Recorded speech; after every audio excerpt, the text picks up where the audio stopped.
ভাইরা আমার, তরুণ যুবকেরা আমার, সেই সময় লক্ষ্য করা যায়, সেই সময় রাজা মশাই বলল, বেয়াদব, তুমি কি জানো না আমার এই রাজ্যের মধ্যে গরুর গোশত খাওয়া নিষেধ? তুমি এত বড় পাপ করেছো, তোমাকে চরম শাস্তি দিতে হবে। হে তরুণ যুবকেরা, বন্ধুরা আমার, তরুণ যুবকেরা আমার বোরহানুদ্দিনকে বলল, ঠিক আছে, তোমার সন্তানকে নিয়ে আসো। ভাইরা আমার, সন্তানকে দেখালে যদি ক্ষমা হয়ে যায়, সন্তানকে দেখালে যদি আমার গোনা মাফ হয়ে যায়, মহা অন্যায় করে ফেলেছি, গরুর গোশত তৈরি করে মানুষকে খাইয়েছি। আহারে, যে সন্তানের জন্য গরুর গোশত মানুষকে খাইয়েছি, সে সন্তানকে আনার কথা বলা হলো। সন্তানকে দেখালে, সন্তানকে দেখে যদি জালেম বাদশার হৃদয়টা বিগলিত হয়, এই চিন্তা করেন বোরহানুদ্দিন সন্তানকে নিয়ে রাজপ্রাসাদে গেল। হে তরুণ যুবকেরা, হে আমার মুরব্বিয়ানেরা, সন্তানকে দেখে রাজামশাইয়ের মাথাটা আরো গরম হলো, আরো কঠিন হয়ে গেল।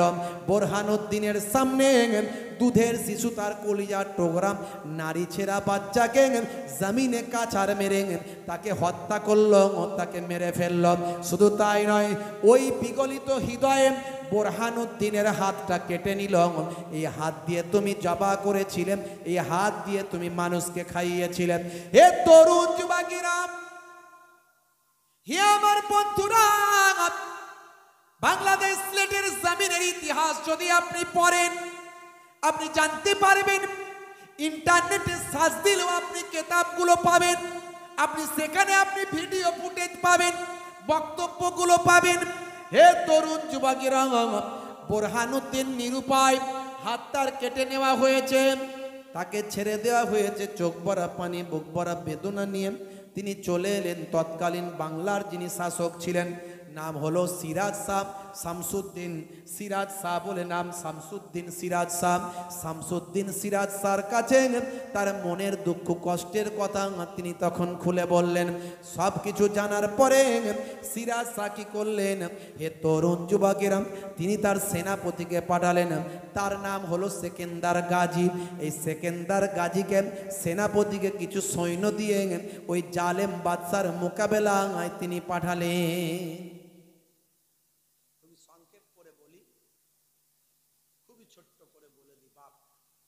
মূল উদ্দেশ্য যেটা, সেটা হলো ইবাদত করতে হবে। ইবাদত করলে আল্লাহর রহমত হবে। কি ইবাদত করবেন সেগুলো বলতে গিয়ে আমি এখান পর্যন্ত এসেছি। হযরত সেকেন্দার গাজীকে কিছু সৈন্য দিয়ে পাঠালেন। সেকেন্দার গাজী তিনি গিয়ে দেখলেন, সর্বনাশ, এ তো শুধু একজন রাজা নয়, একজন কালো জাদুর মাস্টার, বিখ্যাত একজন জাদুকর, কালো জাদুতে পারদর্শী। বুঝতে পারছেন? জাদু সত্য, জাদুকারী কাফের। জাদু সত্য, জাদুকারী কাফের। এখনো জাদু আছে, কিছু মানুষ জাদু করে। এই জন্য যখন কেউ আপনার মনে হবে যে আমাকে কেউ জাদু করেছে, এই জাদু থেকে বাঁচার জন্য 11টা আয়াত বিশিষ্ট সূরা নাস আর সূরা ফালাক পড়ে আপনার শরীরে ফুঁক দেবেন। ইনশাআল্লাহ যত বড়ই জাদু হোক না কেন, জাদু কেটে টুকরো টুকরো হয়ে যাবে। বন্ধুরা আমার, তরুণ যুবকেরা আমার, ওই রাজা মশাই মারাত্মক কালো জাদুতে পারদর্শী ছিল। সিলেটে ঢোকার আগে ভাইরা আমার, তরুণ যুবকেরা আমার, একটা নদী পড়বে বিরাট বাংলাদেশে। হে তরুণ যুবকেরা, সেই নদীতে কালো জাদুর জাল বিছিয়ে রাখলো। সেনাপতি সেকেন্দার শাহ এই কালো জাদুর জাল ভেদ করার চেষ্টা করলেন, পারলেন না। মারাত্মক জাদুবিদ্যায় পারদর্শী ছিল, শক্তিশালী ছিল। তিনি ফিরে চলে এলেন। ফিরে চলে এসে শামসুদ্দিন শাহকে বললেন, শামসুদ্দিন সিরাজ শাহকে বললেন, ও আমার বাদশাহ, ও বাংলার বাদশাহ, শুনে রেখে দেন, এই আমি সেকেন্দার শাহ এই সিলেটের যে রাজা আছে জালেম রাজার সঙ্গে মোকাবেলা করতে পারবো না, কারণ অস্ত্র দিয়ে মোকাবেলা করা যাবে না। তার জালেম বাদশার কালো জাদুবিদ্যার সঙ্গে মোকাবেলা করতে গেলে একজন আল্লাহর ওলি বান্দার প্রয়োজন হবে। বন্ধুরা আমার, তরুণ যুবকেরা আমার, কোন ওলি বান্দা খুঁজে পাওয়া যাচ্ছে না। এই জাদুবিদ্যার সঙ্গে মোকাবেলা করবে কে? মুসা কালিমুল্লাহ ফেরাউনের জাদুকরদের সঙ্গে মোকাবেলা করেছিলেন, কথা ঠিক না ভুল? মুসা কালিমুল্লাহ ফেরাউনের জাদুবিদ্যার সঙ্গে মোকাবেলা করেছিলেন। জাদুকরদের যত সাপ নিয়ে এসেছিল, মুসা কালিমুল্লাহ হাতের লাঠিটা ছেড়ে দিল, দেওয়ার সঙ্গে সঙ্গে বিশাল অজগর সাপ সমস্ত জাদুকরদের জাদুর সাপকে খেয়ে ধ্বংস করেছিল, কথা ঠিক না ভুল? বন্ধুরা আমার, তরুণ যুবকেরা আমার, হে আমার মুরব্বিয়ানেরা, শুনে রেখে দিন বাবা, জেনে রেখে দেন হে মুসলমান। শুধু তাই নয় বাবা, ভাইরা আমার, মুসা কালিমুল্লাহর জামানাতে একজন মানুষ ছিল বাবা, একজন মানুষ যে সমুদ্রে যখন নামতো, সমুদ্রের তলা থেকে হাত দিয়ে মাছ তুলত, আর আকাশে সূর্যতে ভাই আমার মাছটা ভেজে নিয়ে খেয়ে নিত। আর যখন তার ভাই আমার পানির প্রয়োজন হতো, খাওয়া দাওয়ার পরে পানির প্রয়োজন হলে সে কি করত? হাতের লাঠি নিয়ে আকাশের মেঘমালায় মেরে সেখান থেকে পানি খেত। মানে মানুষটা কত লম্বা ছিল একবার ভাবন।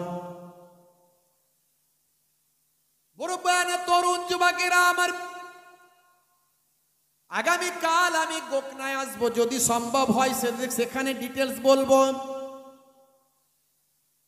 এই মানুষটাকে মুসা কালিমুল্লাহ কিভাবে ধ্বংস করেছিলেন। মানুষটার বয়স ছিল ৩,৫০০ বছর। তখনকারের মানুষ এরকমই কিন্তু বাঁচত, কেউ কম কেউ বেশি।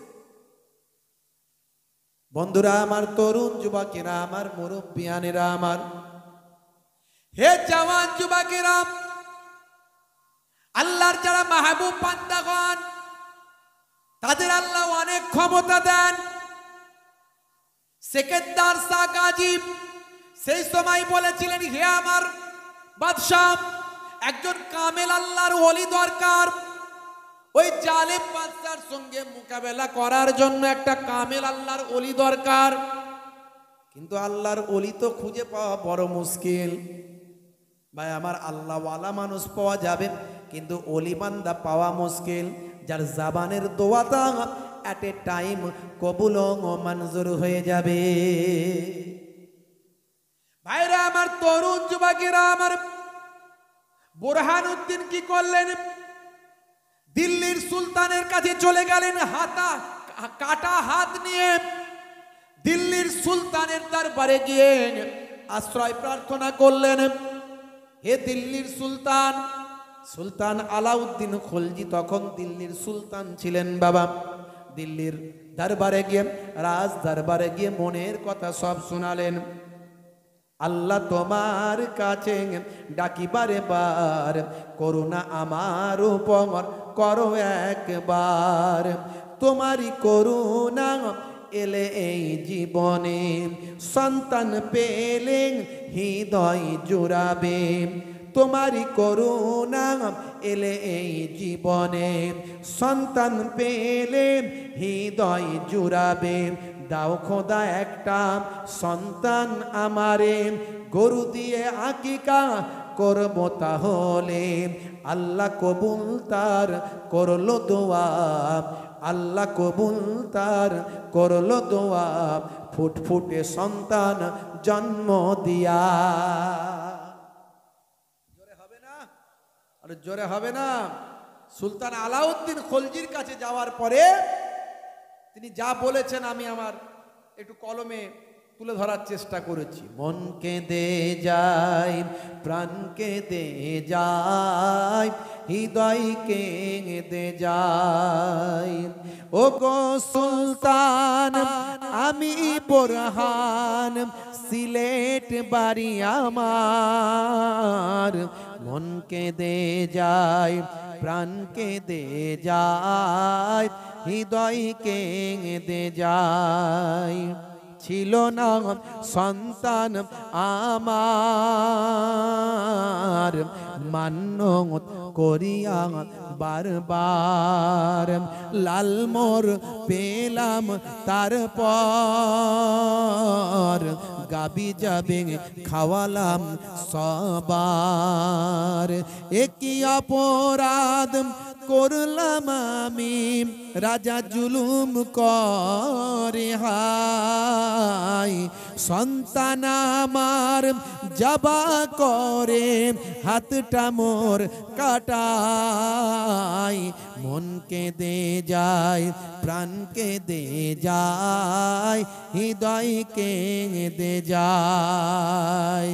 মন কেঁদে যায়, প্রাণ কেঁদে যায়, হৃদয় কেঁদে যায়। হে তরুণ যুবকেরা, হে আমার বন্ধুরা, শুনে রেখে দিন বাবা, জেনে রেখে দেন। হে মুসলমান, একটু লক্ষ্য করুন, খুবই সংক্ষেপ করে বলি, ছোট্ট করে একটুখানি জানিয়ে দি বাবা। এমন সময় সুলতান আলাউদ্দিন খলজি সেই সময় বললেন, কে আছো বাবা, কে আছো বাবা? আমার দেশের মধ্যে কে একজন আল্লাহর ওলি কি নাই বাবা, যে আল্লাহর ওলি ওই জালেম বাদশার সঙ্গে মোকাবেলা করতে পারে? ওই আল্লাহর ওলি, যে আল্লাহর ওলি ওই জালেম বাদশার সঙ্গে মোকাবেলা করতে পারে। এমন সময় রাতের অন্ধকারে দিনের বেলা চারিদিকে খোঁজাখুঁজি শুরু হলো। ভাই আমার আল্লাহর ওলি কেউ আছেন, তাকে খোঁজার জন্য চারিদিকে সৈন্যরা ছড়িয়ে পড়ল। একদিনকার ঘটনা দেখতে পাওয়া যায়, পুরো দিল্লির জমিনে ঝড় চলছে, ঝড়, মারাত্মক তুফান, সমস্ত আলো নিভিয়ে গেছে। তখনকারের যুগে তো আর কারেন্ট ছিল না, তখনকারের যুগে ভাই আমার ওই আপনার আগুন ছিল, মানে যেগুলো লম্প বলতে পারেন বা কোনো বাতি বলতে পারেন, এই ধরনের আলোগুলো ছিল। প্রচণ্ড ঝড়ঝড়িকায় পুরো দিল্লিটা অন্ধকার হয়ে গেছে। ভাই আমার, দোস্ত আমার, কিন্তু সৈন্যরা খুঁজে বেড়াচ্ছে, দেখা যাক এই রাতের অন্ধকারে, এই প্রচণ্ড ঝড়ঝড়িকায়, প্রচণ্ড তুফানের মধ্যে কোনো আল্লাহর ওলি বান্দার সন্ধান পায় কিনা। দিল্লির সুলতান বলে কথা, সুলতান আলাউদ্দিন খলজি তিনি খবর পাঠিয়েছেন, তিনি চেষ্টা করছেন কোনো আল্লাহর ওলির সন্ধান পাওয়া যায় কিনা, যে সিলেটের জালেম বাদশার কালো জাদুর বিরুদ্ধে লড়াই করতে পারবে। হে তরুণ যুবকেরা, এমন সময় খুঁজতে খুঁজতে দেখা যায় একটা তাঁবুর ভিতর এই প্রচন্ড ঝড়েতে আলো জ্বলছে, আলো। সেই তাঁবুর ভিতর আলোটা নিভিয়ে যায়নি, শুধু তাই নয়, সমস্ত জায়গায় পানি হচ্ছে। ওই তাঁবুর ওপরে একটু পানিটা পড়ছে না। কোনো ঝড় ঝটিকা তুফান ওই তাঁবুকে আঘাত করে না। বাইরা আমার তরুণ যুবকেরা, ওই তাঁবুর কাছাকাছি গিয়ে দেখেন আমাদেরই একজন সৈন্য, আমাদেরই একজন সৈন্য, আমাদের সেনা সৈন্যদের দলেতে তিনি চাকরি করেন, কিন্তু আল্লাহর মাহবুব বান্দা, তিনি হলেন আল্লাহর ওলি বান্দা, নাম হলো হজরতে সৈয়দ নাসির উদ্দিন। তিনি আল্লাহর ওই তাঁবুর ভিতরে প্রচণ্ড ঝড় ঝটিকায় ওই ভাই আমার ঝড় ঘরের ভিতরে সামান্য প্রদীপের আলোতে আল্লাহর কালামুল্লাহ পাক তেলাওয়াত করেছে। জোরে হবে না? আর জোরে হবে না? সৈন্যরা বলল, হুজুর আপনাকে তো আমরা বুঝতে পারিনি, আপনি আমাদের ভিতরে সৈন্যদের দায়িত্ব পালন করছেন, আর এত বড় আপনি আল্লাহর ওলি, আমরা তো কোনোদিন জানতাম না। যদি এই রাতের বেলা আপনাকে খুঁজে না পেতাম তাহলে বুঝতেই পারতাম না। চলুন, রাজ সুলতান আপনাকে ইয়াদ করেছে। বন্ধুরা আমার, তরুণ যুবকেরা আমার, এই দৃশ্য ঘটার আগে কেউ একজন গিয়ে সুলতানকে খবর দিয়েছে। সুলতান তৎক্ষণাৎ এই দৃশ্য নিজে চোখে দেখার জন্য তাঁবুর সামনে এসে হাজির হয়েছে। এসে দেখে, হাই রে হাই, সত্যি তো আমার বাদশাহীর ভিতরে একজন সৈন্য, এত বড় আল্লাহর মাহবুব বান্দা। বন্ধুরা আমার, তরুণ যুবকেরা আমার, খুবই সংক্ষেপ করে বলি, অনেক বড় লম্বা চওড়া ঘটনা, শর্ট করে বলে দি বাবা। সে আল্লাহর মাহবুব বান্দার আন্ডারে তিনি ভাই আমার 3000 সৈন্য তিনি দিলেন, দিয়ে বললেন যান ও সৈয়দ নাসিরউদ্দিন, আপনি আল্লাহর মাহবুব বান্দা, ওই জালেম রাজা জুলুম করছে মানুষের উপর, নিরীহ মানুষের উপর, বিভিন্ন খাওয়া নিয়ে এটা নিয়ে ওটা নিয়ে তাদের উপর জুলুম করছে, যান সেখানে গিয়ে তাকে পরাস্ত করে, তার কাছে তাকে পরাস্ত করে ক্ষমতাচ্যুত করুন যান। ভাইরা আমার, তরুণ যুবকেরা আমার, হযরতে সৈয়দ নাসিরউদ্দিন 3000 সৈন্য নিয়ে এই বাংলার জমিনের দিকে, সিলেটের জমিনের দিকে গমন করলেন। ওদিকে বোরহানউদ্দিন তিনি দিল্লির নিজামউদ্দিন আউলিয়া আল্লাহর মাহবুব বান্দা আর দরবারে গেলেন। খুবই সংক্ষেপ, ছোট করে, একদম লম্বা চওড়া নয়, একদম সংক্ষেপ করে বলে দি বাবা আমার, তরুণ যুবকেরা আমার, মুরব্বিয়ানেরা আমার, হে জওয়ান যুবকেরা, হে আমার বন্ধুরা, হে আমার মুরব্বিয়ানেরা, শুনে রেখে দিন বাবা। এমন সময় দেখতে পাওয়া যায় হযরতে বোরহানউদ্দিন দিল্লির নিজামউদ্দিন আউলিয়া হুজুরের দরবারে এসেছেন। তখন সেই দরবারে উপস্থিত ছিলেন কে জানেন? তিনি আর অন্য কেউ নন, তিনি হলেন হযরতে শাহজালাল ইয়ামানি রাহমাতুল্লাহ আলাইহি। তিনি ইয়ামান থেকে দিল্লির জমিনে এসেছিলেন। এই ঘটনাখানা যখন শুনলেন, তখন হযরতে শাহজালাল ইয়ামানি হুজুর তিনি ইজাজত নিলেন নিজামউদ্দিন আউলিয়া হুজুরের কাছে, আপনি যদি অনুমতি দেন তাহলে জালেম বাদশার বিরুদ্ধে গিয়ে, রাজার বিরুদ্ধে গিয়ে আমি শাহজালাল ইয়ামানি আমি মোলাকাত করব। হে তরুণ যুবকেরা, হযরতে নিজামউদ্দিন আউলিয়া অনুমতি দিলেন এবং দুটো কবুতর দিলেন, পায়রা দিলেন। আজও সেই পায়রার বংশধর সিলেটের জমিনে শাহজালাল ইয়ামানি হুজুরের রওজা মোবারকের আশপাশে বেষ্টন করে আছে, আপনারা দেখবেন গেলে কোনোদিন। বন্ধুরা আমার, ওই পায়রা দুটো হুজুর পুষেছিলেন। হুজুরের কাঁধে বসতো, গালে বসতো, হুজুরের কাঁধে বসতো, মাথায় বসতো, হাতে বসতো, হাত পেতে দিলেই হাতে চলে আসতো। ওই পায়রা দুটোকে তিনি খুব যত্ন করতেন, পায়রা দুটোকে খুব ভালোবাসতেন। এই পায়রা নিয়ে অনেক ঘটনা, অনেক গল্প, আমি সে কথাই যাচ্ছি না, একদম বাস্তব তথ্যটা দিচ্ছি, ইতিহাস থেকে বলছি বাবা, মনে করবেন না কোনো গল্প বলছি, এটা ইতিহাস তথ্য বলছি, আপনি জানবেন, পড়বেন, বুঝতে পারবেন। হে তরুণ যুবকেরা, শাহজালাল ইয়ামানি হুজুর চলে গেলেন ইয়ামানে। ইয়ামান থেকে প্রস্তুত হয়ে তিনি বাড়ি থেকে যখন বেরোলেন, পথে সিলেট পর্যন্ত আসার আগে 313 জন তার ভক্ত মুরিদ, বীর যোদ্ধা আমার 313 আল্লাহর ওলি শাহজালাল ইয়ামানির কাছে এসে হাজির হয়। হযরতে শাহজালাল ইয়ামানি ইয়ামান থেকে যখন বেরিয়েছিলেন, তিনি মাত্র বেরিয়েছিলেন, আর যখন সিলেটের জমিনে এসে পৌঁছালেন, পথে রাস্তাঘাটে তার ভক্ত শিষ্যের পরিমাণ হয়ে দাঁড়ালো 313 জন। বন্ধুরা আমার, তরুণ যুবকেরা আমার, ওদিকে সিলেটের নদীর এপারে পৌঁছে গেছেন সৈয়দ নাসিরউদ্দিন 3000 সৈন্য নিয়ে। ওদিকে যখন শাহজালাল ইয়ামানি 313 জন নিয়ে পৌঁছেছেন, সেই সময় সৈয়দ নাসিরউদ্দিন ওলিরা ওলিকে চেনে, আল্লাহওয়ালা মানুষরা আল্লাহওয়ালা মানুষকে চেনে, চোর চোরকে চেনে, ওলিরা ওলিকে চেনে। ফজরের নামাজের পরে ভোরবেলা ভাই আমার ব্রিজের এপার থেকে একজন নামাজ পড়ে ওপারে যাচ্ছেন, আর ওপার থেকে একজন চোর চুরি করে এপারে আসছেন। চোর মনে মনে করছে ও বেটাও মনে হয় চুরি করে ফিরছে, আর নামাজি মনে মনে ভাবছে উনিও মনে হয় নামাজ পড়ে বাড়ির দিকে যাচ্ছে। जो जैसा है उसका सोच वैसा है। ভাইরা আমার, যে যেমন তার ভাবনা তেমন। বন্ধুরা আমার, আল্লাহর ওলিরা ওলি চেনেন। শাহ নাসিরউদ্দিন আল্লাহর মাহবুব বান্দা, তিনি শাহজালাল ইয়ামানিকে চিনতে পারলেন। বললেন, হে আমার সঙ্গী সাথীরা, হে আমার ভক্ত ভালোবাসার মানুষেরা, হে আমার সৈন্য দলের 3000 মানুষেরা, তোমরা যারা আমাকে আল্লাহওয়ালা ওয়ালা আল্লাহর ওলি বলে মনে করো, শুনে রেখে দাও, আমার থেকে বড় বড় আল্লাহর ওলি শাহজালাল ইয়ামানি আমার সামনে হাজির। শাহজালাল ইয়ামানির কাছে হযরতে সৈয়দ নাসির উদ্দিন শাহ রাহমাতুল্লাহ আলাইহি শাহজালাল ইয়ামানির হাতে হাত দিয়ে বায়াত হয়ে হুজুরের শিষ্যত্ব গ্রহণ করলাম। সৈয়দ নাসির উদ্দিন সাহেব বায়াত হওয়ার সঙ্গে সঙ্গে 3000 সৈন্য শাহজালাল ইয়ামানি হুজুরের হাতে হাত দিয়ে মুরিদ হয়ে যায়। পীর মুরিদি শুনলি কিছু মানুষের চুলকায়, বলে পীর কথা কোরআনে আছে নাকি? পীর কথা কোরআনে আছে নাকি? আরে মিয়া, নামাজ কথা কোথায় কোরআনে আছে? রোজা কথা কোরআনে আছে?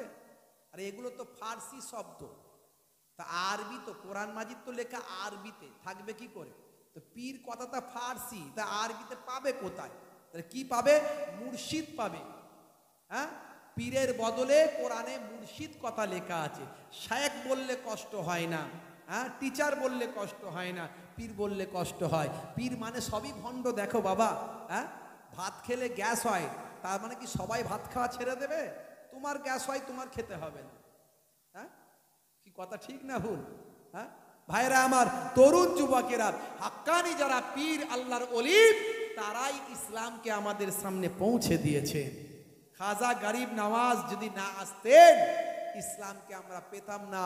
খাজা গরিব নওয়াজের হাতে হাত দিয়ে 90 লাখ মানুষ আল্লাহর ওলির শিষ্য হয়েছে। জোরে বলুন সুবহানাল্লাহ। হে তরুণ যুবকেরা, এমন সময় দেখতে পাওয়া যায় হযরতে শাহজালাল ইয়ামানি রাহমাতুল্লাহ আলাইহি, সেই সময় তিনি দোয়া পড়ে এমন ফুঁক দিলেন, ভাই আমার নদীর কালো জাদু কেটে গেল। যত রকমের ভাই আমার ব্যবস্থা নিয়েছিল, জাদু মন্ত্র করেছিল, সব বরবাদ হয়ে গেল। আগে জালেম বাদশা যত রকমের যানবাহন ছিল, নৌকা ছিল, বোট ছিল, যা ছিল সব সরিয়ে নিয়েছিল, ডুবিয়ে দিয়েছিল। শেষে দেখা গেল ইবলিস শয়তান কুমন্ত্রণা দিল জালেম বাদশাকে, তোমার এই লোহার তীর ধনুকটা পাঠাও, তোমার সর্বশ্রেষ্ঠ কালো জাদুটা দিয়ে যদি এটাকে কাটিয়ে দিতে পারে তাহলে তুমি পারবে না, আর যদি কাটাতে না পারে তোমারই জয় হয়ে যাবে। লোহার তীর ধনুক বাবা নিক্ষেপ করলাম, লোহার তীরটা নিক্ষেপ করলাম। এমন সময় সেই তীরটা যখন এসে পৌঁছে গেল, ভাইরা আমার, আল্লাহর মাহবুব বান্দা বললেন, শাহজালাল ইয়ামানি হুজুর বললেন, কে আছো বাবা? এই তীরটাকে সেই নিক্ষেপ করতে পারবে, সেই নিক্ষেপ করে ওপারে পাঠাতে পারবেন, এই তার কালো জাদুকে নস্যাৎ করতে পারবেন যে জীবনে কোনোদিন ফজরের নামাজটা কাজা হয় না। হে তরুণ যুবকেরা, এমন সময় দেখতে পাওয়া যায় আল্লাহর মাহবুব বান্দা হযরতে সৈয়দ নাসির উদ্দিন শাহ রাহমাতুল্লাহ আলাইহি সেই সময় বলেছিলেন, ও আল্লাহর মাহবুব বান্দা শাহজালাল ইয়ামানি, আমি আমার জ্ঞান হওয়া থেকে আমার জীবনে কোনোদিন ফজরের নামাজটা কাজা হয় না। হযরতে সৈয়দ নাসির উদ্দিন শাহ রাহমাতুল্লাহ আলাইহি সেই লোহার তীরটাকে নিক্ষেপ করে কালো জাদু শেষ অস্ত্রটাও ধ্বংস করে দিয়েছিলেন। কিতাবের মধ্যে দেখতে পাওয়া যায় হযরতে শাহজালাল ইয়ামানি রাহমাতুল্লাহ আলাইহি নিজের আমার নামাজের মুসাল্লাটা পানির উপর বিছিয়ে দিয়েছিলেন। কোন রকম যানবাহন ছিল না, বোট ছিল না। আল্লাহর মাহবুব বান্দাদের আল্লাহ ক্ষমতা দিয়েছেন, আমি এর প্রমাণ অনেক দিয়েছি বাবা। পিসি সরকারের ম্যাজিক বিশ্বাস করতে তোমার কোনো অসুবিধা নাই। আল্লাহর ওলিদের কারামত যদি বলি তখনই নাক সিটকাও, মুসলমানের ছেলে তুমি লজ্জা করে না? নবীর মুজিজা ছিল না? ছিল না। আমার নবী আগুলের ইশারায় আকাশের চাঁদ দুখানা করেছেন, আর নবীর যারা প্রকৃত ওয়ারিস তারা পানির উপর দিয়ে ভেসে ভেসে যাবার ক্ষমতা আল্লাহ তাদের দিয়েছে। তুমি নবীরটা বিশ্বাস করলে আল্লাহর ওলি বান্দার কেন বিশ্বাস করলে না? পিসি সরকারেরটা বিশ্বাস করছো, পিসি সরকারের ম্যাজিক তোমার বিশ্বাস হয়, আল্লাহর ওলিদের বেলায় তুমি কেন মুখ সিটকাও? হে তরুণ যুবকেরা, তার মধ্যে তোমার ইমানের কমজোরি আছে, এটা বিশ্বাস করতে হবে। আল্লাহর ওলি বান্দাদের আল্লাহ অনেক ক্ষমতা দিয়েছে। ভাইরা আমার, তরুণ যুবকেরা আমার, বুখারী শরীফের হাদিসের মধ্যে এসেছে, অন্যান্য হাদিসের মধ্যে এসেছে, মান আদালি ওলিয়ান ফাকাদ আযানতুহু বিল হারাব। কে আছো বাবা, ওলি বান্দার সঙ্গে শত্রুতা করো, আমি আল্লাহর সঙ্গে কিয়ামতের দিনে যুদ্ধ করার জন্য তৈরি হয়ে যাও। ওলি বান্দার সঙ্গে শত্রুতা করলে আল্লাহর সঙ্গে যুদ্ধ করার জন্য প্রস্তুত থাকতে হবে। পৃথিবীর কোনো মানুষের আল্লাহর সঙ্গে যুদ্ধ করার ক্ষমতা কি আছে? বন্ধুরা আমার, তবে হ্যাঁ, ভণ্ডদের থেকে দূরে থাকতে হবে। যারা মাজার পূজা করে, কবর পূজা করে, যারা বাবা নামাজ পড়ে না, রোজা রাখে না, পীর বলে দাবি করে, যারা গেঁজার টান মারে, ভণ্ডামি করে, রাসূলের সুন্নতের বাইরে চলে, এই ভণ্ড পীরের কবল থেকে দূরে থাকতে হবে। হাক্কানি আল্লাহর ওলিদের আমাদের মানতে হবে। ভাইরা আমার, ভাই আমার শাহ নাসির উদ্দিন রাহমাতুল্লাহ আলাইহি, তার ওই লোহার তীরটা বাবা ফেকার সঙ্গে সঙ্গে আল্লাহর কুদরতি ক্ষমতা তার সমস্ত কালো জাদুর জাল ভেদ করে ওপারে পৌঁছে গেল। ভাই আমার, জালেম বাদশা বুঝতে পারলো আর হবে না, সে দেশ ছেড়ে বিনা যুদ্ধে পালিয়ে গেল। বিনা যুদ্ধে শাহজালাল ইয়ামানি হুজুরের হাতে সিলেটের জয় হলো। জোরে হবে না, জোরে হবে না। আল্লাহর ওলি ওপারে গিয়ে আজানের ধ্বনি দিয়েছিলেন। আজও সিলেটের জমিনে শাহজালাল ইয়ামানি হুজুরের রওজা মোবারক আছে, সেই পায়রাগুলো ওখানে তার বংশধররা এখনো উড়ে উড়ে বেড়ায়, আর মানুষের মুখে মুখে এই ঘটনা কিন্তু প্রচার হয়। আজও মানুষ এই ঘটনা জানে, শাহজালাল ইয়ামানি কিভাবে সিলেট জয় করেছিলেন, বিনা যুদ্ধে, বিনা রক্তপাতে, কেবল ঈমানি শক্তিতে এবং ইসলামী ভাই আমার সত্যতাই আমার আল্লাহ দিনের বিজয় দান করেছিলেন। আল্লাহর মাহবুব বান্দা তারা হয়েছিলেন, তাদের জাবানের দোয়া কবুল হয়েছিল। যখন বান্দা আল্লাহর হয়ে যায়, আল্লাহ তার হয়ে যান। মাল্লাহুল মাওলা ফালাহুল কুল, বান্দা যখন আল্লাহর হয়ে যায়, কুল মাখলুকাত তার গোলাম হয়ে যায়। জোরে বলেন সুবহানাল্লাহ। মান কানা লিল্লাহি কানা আল্লাহু লাহু, যে বান্দা আল্লাহর হয়ে যায়, স্বয়ং আল্লাহ তার হয়ে যান। আমাদেরকে ইবাদতটা করতে হবে, আমাদেরকে ঈমানকে মজবুত করে, আল্লাহর উপর তাওয়াক্কুল করে, নবী পাককে সমস্ত কিছুর থেকে বেশি ভালোবেসে আমলটা করতে হবে। সবচেয়ে বড় ইবাদত হলো নামাজ, নামাজটা পড়তে হবে। আর এত সুন্নতের কথা বললাম, সবচেয়ে বড় সুন্নত হলো মুখের দাড়ি। এখন বিরাট কোহলি, হরভজন সিং, লিওনেল মেসিরাও দাড়ি রেখেছে, ফ্যাশন দাড়ি। ভাই আমার, নেতার দাড়ি, নায়কের দাড়ি, বুঝতে পারলে আলা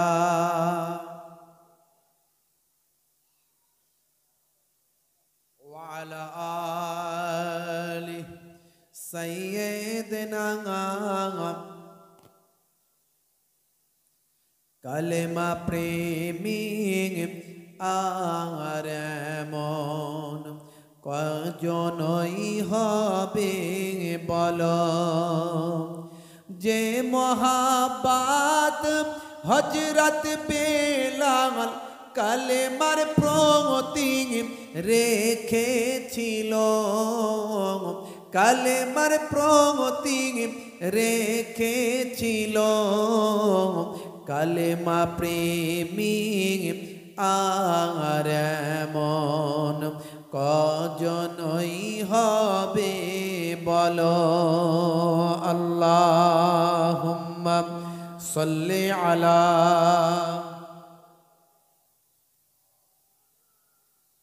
ওয়া আলা আলি।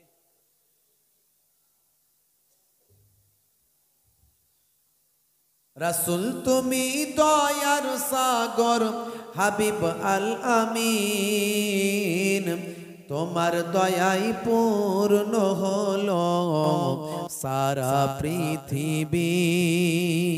বলুন না সুবহানাল্লাহ, জোরে হবে না? তোমার দয়াই পূর্ণ হলো সারা পৃথিবী। তুমি করলে দুঃখ মোচন দুঃখী মহিলাদের, তুমি দিলে অধিকার ফিরিয়ে তাদের, তোমার কাছে ঋণী সবাই, তোমার কাছে ঋণী সবাই, আমরা প্রতিদিন তোমার দয়ায় পূর্ণ হলো সারা পৃথিবী। আল্লাহুম্মা সাল্লি আলা ওয়া আলা আলিহি।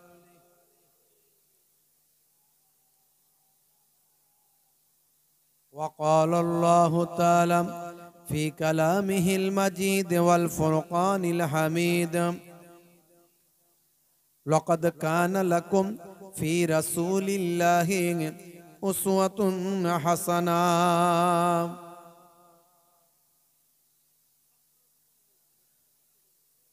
وقال الله تعالى শান্ত হন ওরা একটু তোমরা আগে থেকে রেডি করে নেবে, এগুলো দেরি করো কেন?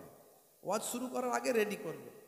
হ্যাঁ, আসলে ওরাও দিনের খেদমতটা মানুষের কাছে পৌঁছে দিচ্ছে, রাগ করবেন না, কারণ ওদের মাধ্যমে হাজার হাজার মানুষ ওয়াজ শুনছে। হ্যাঁ, একটু আগে আগে করে দেবে, মানুষের তো অসুবিধা না হয়। দরুদ শরীফ আল্লাহুম্মা সাল্লি আলা সাইয়্যিদিনা মাওলানা মুহাম্মদ ওয়া আলা আলিহি। وقال الله تعالى في كلامه المجيد والفرقان الحميد يا أيها الذين آمنوا اتقوا الله حق تقاته ولا تموتن إلا وأنتم مسلمون. وقال الله تعالى أيضا في كتابه مخبرنا ما خلقت الجن والإنس إلا ليعبدون. وقال النبي صلى الله عليه وسلم من حب سنتي فقد أحبني ومن أحبني كان معي في الجنة إلى آخر الحديث أو كما قال عليه الصلاة والسلام. وقال النبي صلى الله عليه وسلم ووفاتي خير لكم تعرض علي أعمالكم وما رأيت من خير فحمدت الله عليه وما رأيت من شر فاستغفرت الله لكم إلى آخر الحديث أو كما قال عليه الصلاة والسلام.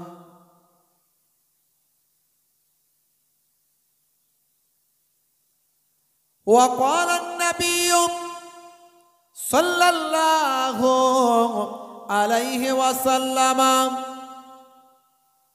لعن رسول الله صلى الله عليه وسلم الرجل يلبس لبسة المرأة والمرأة تلبس لبسة الرجل إلى آخر الحديث أو كما قال عليه الصلاة والسلام.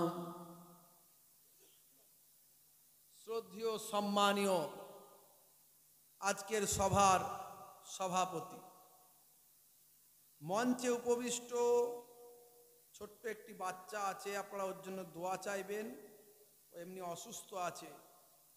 আর যারা সামনে আছেন, আমার পিতৃতুল্য বাপজিরা আছেন, তরুণ যুবকেরা আছেন, আমার ভাইয়েরা আছেন, মুরব্বিয়ানেরা আছেন, স্নেহের বাচ্চারা আছে,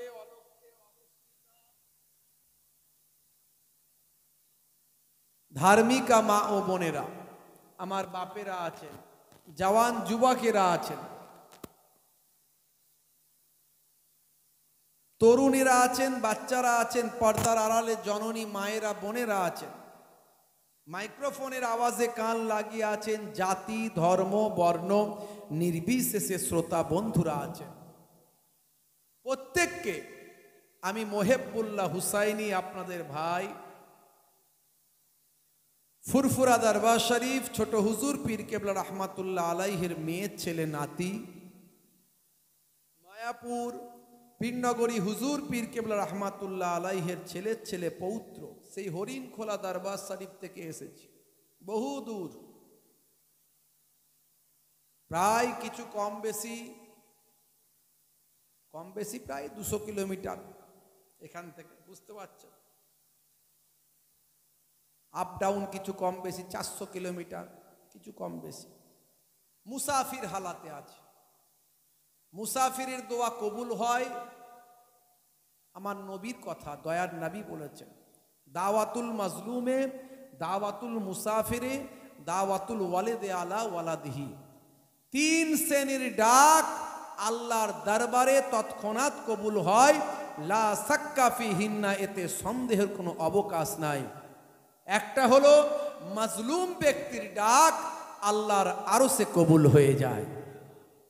যখন কোনো ব্যক্তির উপর জুলুম করা হয়, সে অত্যাচারিত, একটা অত্যাচারী আর একটা হলো অত্যাচারিত। যে অত্যাচার করছে তাকে বলা হয় অত্যাচারী, আর যার উপরে অত্যাচার করা হচ্ছে তাকে বলা হয় অত্যাচারিত। এই অত্যাচারিত ব্যক্তিকে বলা হয় মাজলুম। এই মাজলুম ব্যক্তি যখন আল্লাহর কাছে বলে দেয়, আল্লাহ আমার ক্ষমতা নাই, ওর সঙ্গে পারবো না, আমি নাহক ভাবে আমার উপর জুলুম করছে, বিচারটা তুমি করে দাও। আল্লাহ বলছেন, বান্দা চিন্তা করিস না, তুই আমার উপরে ছেড়ে দিয়েছিস, বিচার ফাইসালা যা করার আমি করে দেব। মাজলুম ব্যক্তির ডাক। আর একটা হলো মুসাফির। মুসাফির সফরে যখন চলে যায়, তখন সে ঘর বাড়ি ছেলে মেয়ে বিবি বাচ্চা ছেড়ে চলে যায়। এই সফর অবস্থায় মুসাফির বান্দা যখন আল্লাহর কাছে দোয়া চায়, দয়ার নবী বলছেন মুসাফিরের ডাক আল্লাহর আরশে কবুল হয়ে যায়। আর 3 নাম্বার হলো দাওয়াতুল ওয়ালিদে আলা ওয়ালাদিহি। ওয়ালাদুন মানে হলো বালক, পুত্র, সন্তান। এই সন্তানের উপর পিতামাতার দোয়া কবুল হয়ে যায়, এতে কোনো সন্দেহের অবকাশ নাই।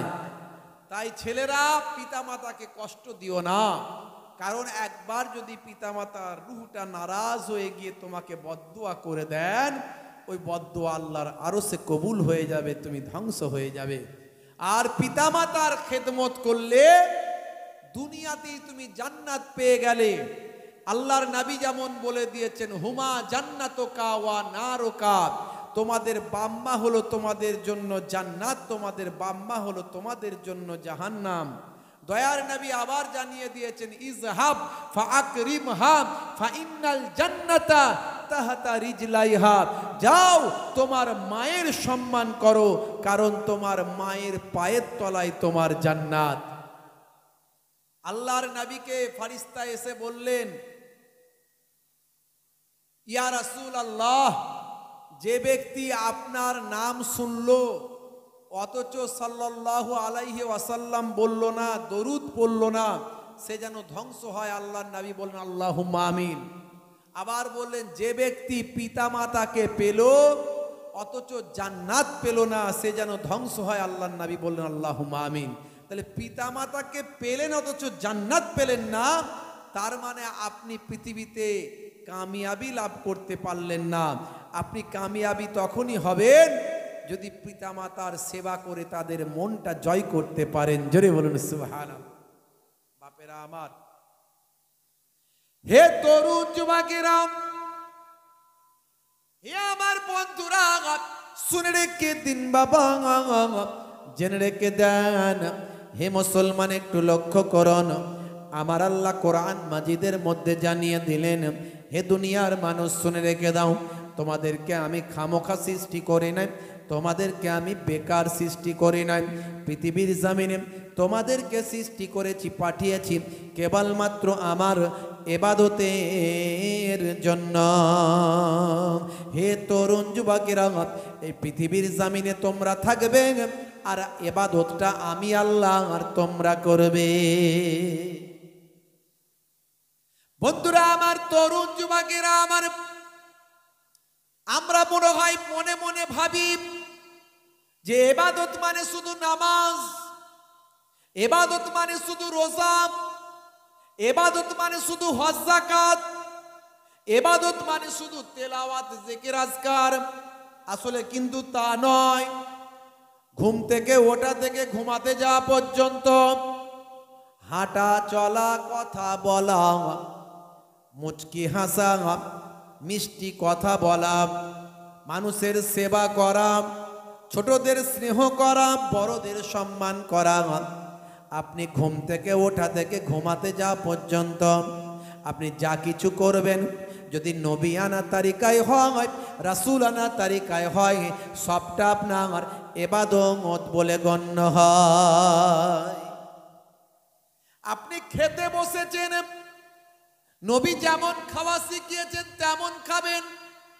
পেটটাকে 3টে ভাগে ভাগ করে, একটা ভাগে খাবার, একটা ভাগে পানি, একটা ভাগ ফাঁকা রাখবেন।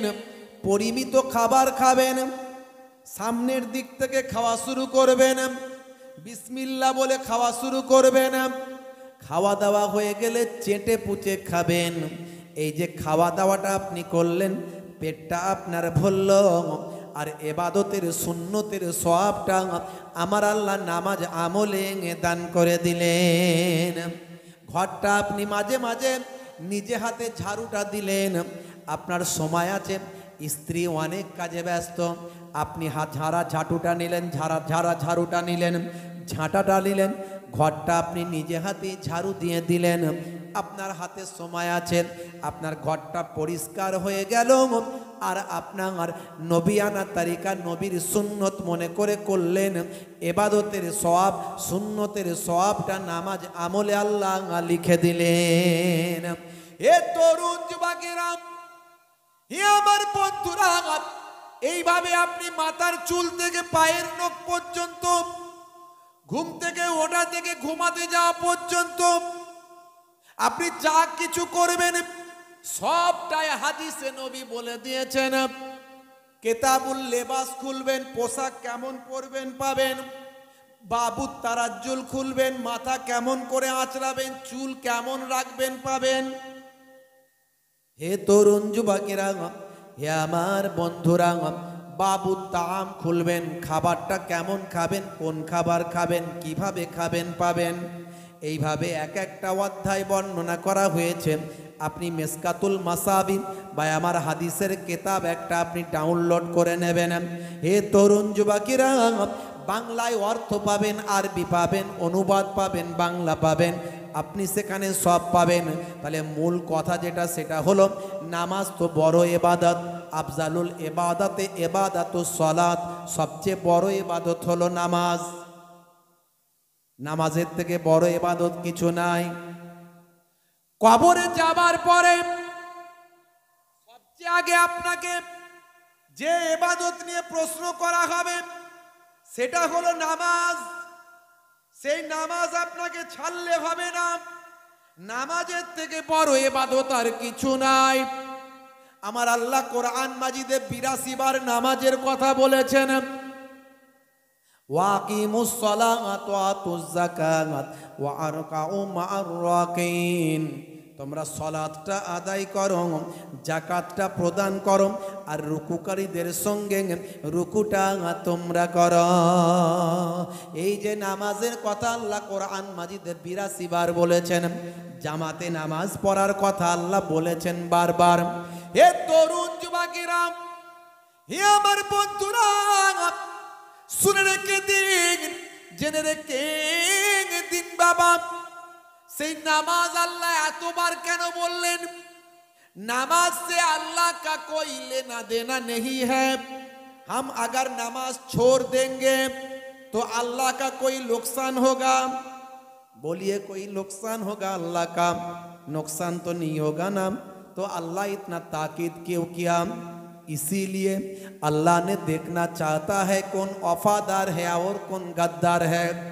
अल्लाह ने देखना चाहता है कौन वफादार है कौन गद्दार है। आप कोई आदमी को कोई काम अगर देंगे तो वो अगर काम कंप्लीट करेगा तो वो वफादार है, और नहीं करेगा तो वो गद्दार है। आपका खाते पीते हैं लेकिन काम नहीं सुनता है, बात नहीं सुनता है, तो वो गद्दार है। अल्लाह ने देखना चाहता है कौन वफादार है कौन गद्दार है। हे तरुण जुबाकीरा, अजान के बाद जो काम छोड़ के मस्जिद में जाए वो वफादार है। अजान के बाद जो कारोबार छोड़ के मस्जिद में जाए वो वफादार है। अजान के बाद जो खेत छोड़ के मस्जिद में जाए वो वफादार है। अजान के बाद जो मार्केट छोड़ के मस्जिद में जाए वो वफादार है। और जो कारोबार में रह गया, दुकान में रह गया, खेत में रह गया, मार्केट में रह गया, वो कौन है? आप ही समझ लीजिए वो कौन है। देश का गद्दारों को देश में रहना नामुमकिन है, तो अल्लाह का गद्दारों को जन्नत में रहना कैसे मुमकिन है? हे तरुण जुबाकीरा, इसीलिए ये कहना चाहता हूँ कि अल्लाह ने देखना चाहता है कौन गद्दार है और कौन वफादार है। हे तरुण जुबाकीरा, সেই নামাজের সময় হলে মুসলমানের ছেলে নামাজ ছেড়ে দিয়ে ফ্রি ফায়ার চালায়, পাবজি খেলে, তাস খেলে, জুয়া খেলে, আছে না নাই? আমার আল্লাহ ডাইরেক্ট কোরআন মাজিদে এই জুয়া খেলা ভাই আমার বুত পারাস্তি, আমার আল্লাহ মদ খাওয়া, এই নেশা করা ডাইরেক্ট হারাম করে দিয়েছেন। ইন্নামা হারামা, নিশ্চয় আমার আল্লাহ হারাম করেছেন।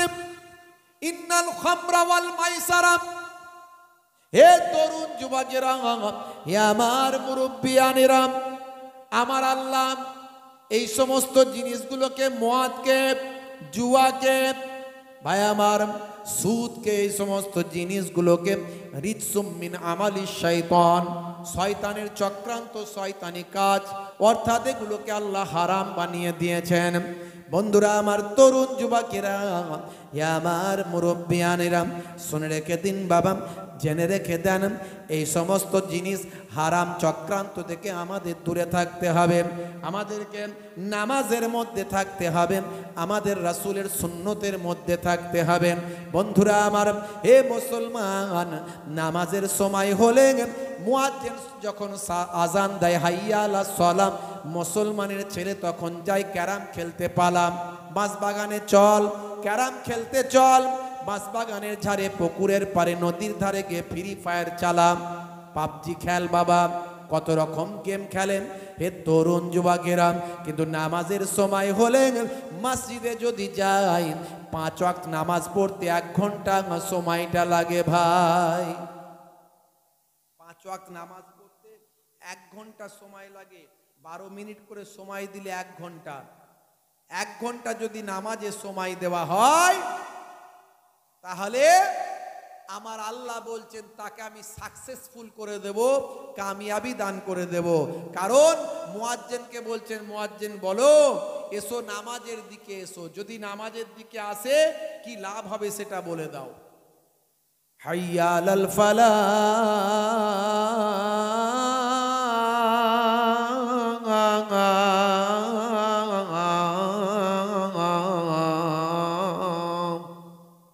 যদি নামাজের দিকে আসে আমি আল্লাহ তাকে কামিয়াবি দান করে দেব। জোরে বলুন সুবহানাল্লাহ।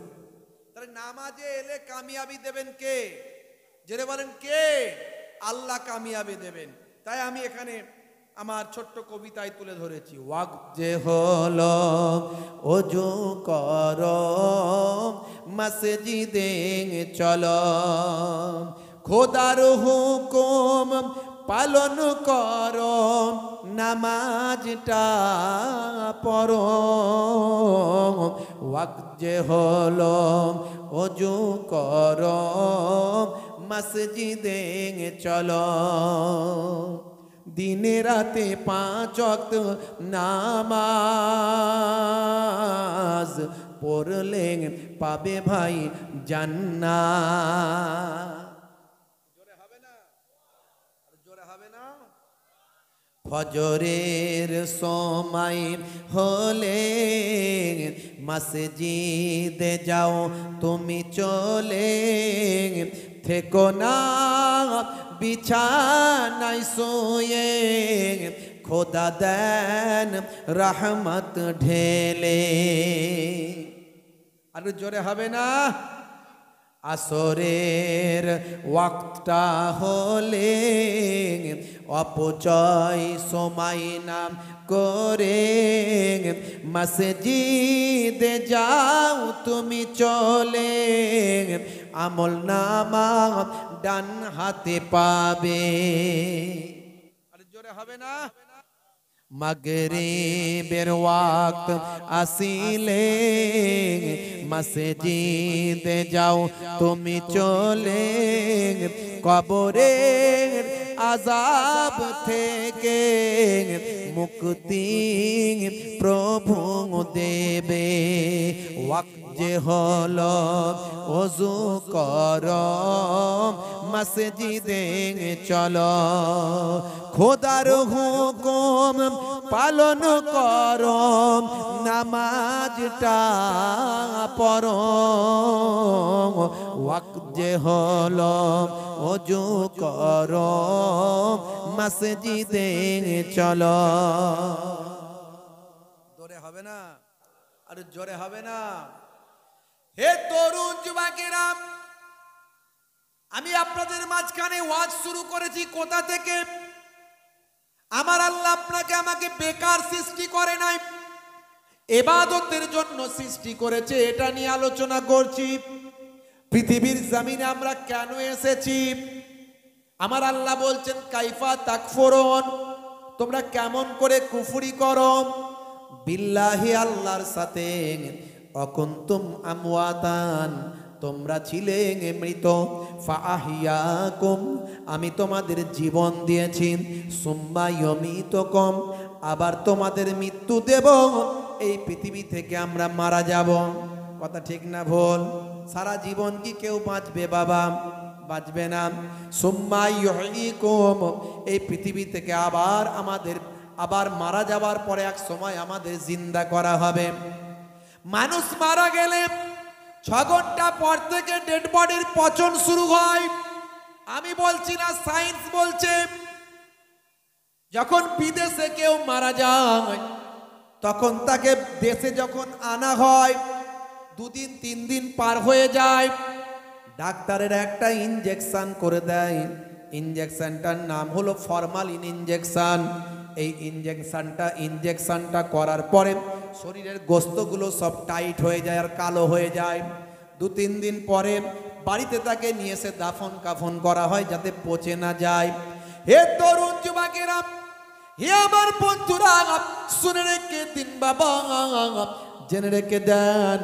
হে মুসলমান, একটু শুনুন ভাইরা আমার, তরুণ যুবকেরা আমার, মুরব্বিয়ানেরা আমার, লক্ষ্য করুন বাপ, তরুণ যুবকেরা খেয়াল করুন ভাইরা আমার, মানুষ মারা গেলে 6 ঘন্টা পর থেকে ডেড বডির পচন শুরু হয়।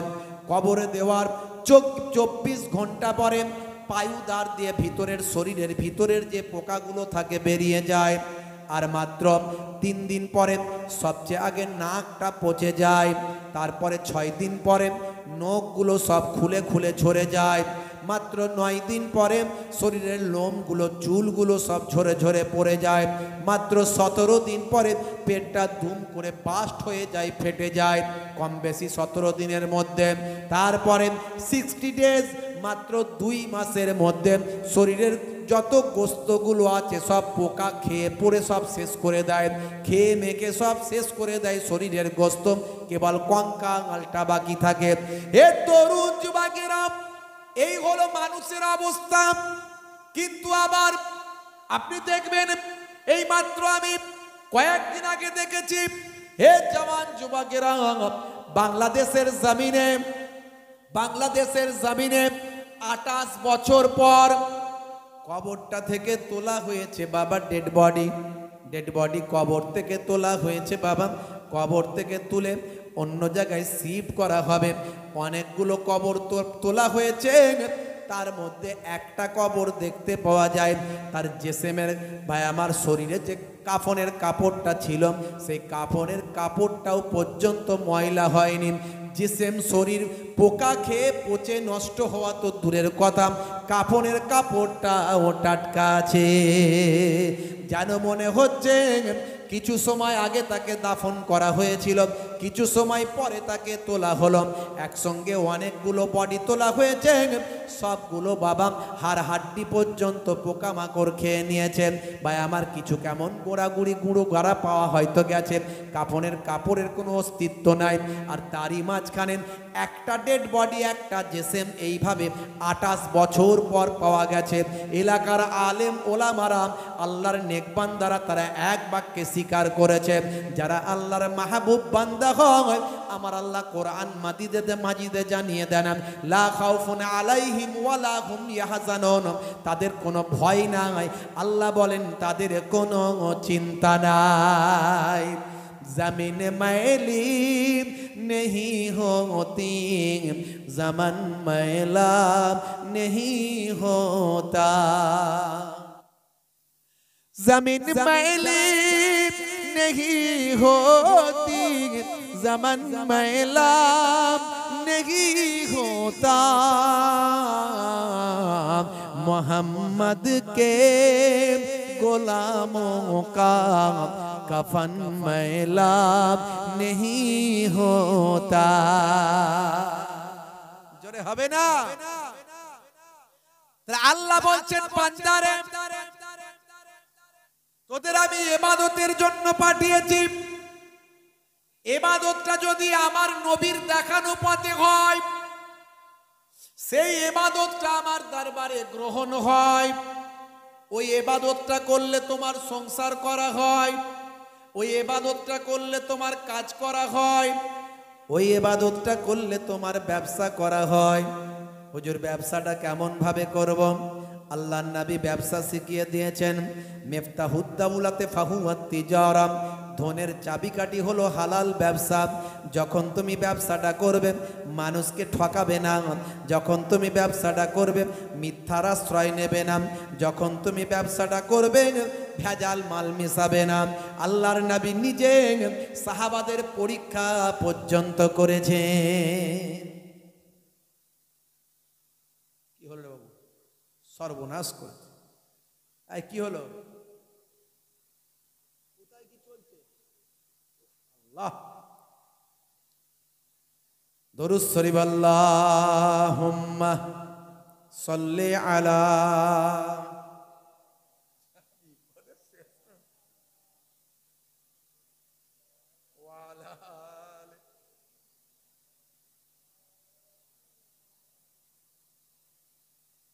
ভাইরা আমার, তরুণ যুবকেরা আমার,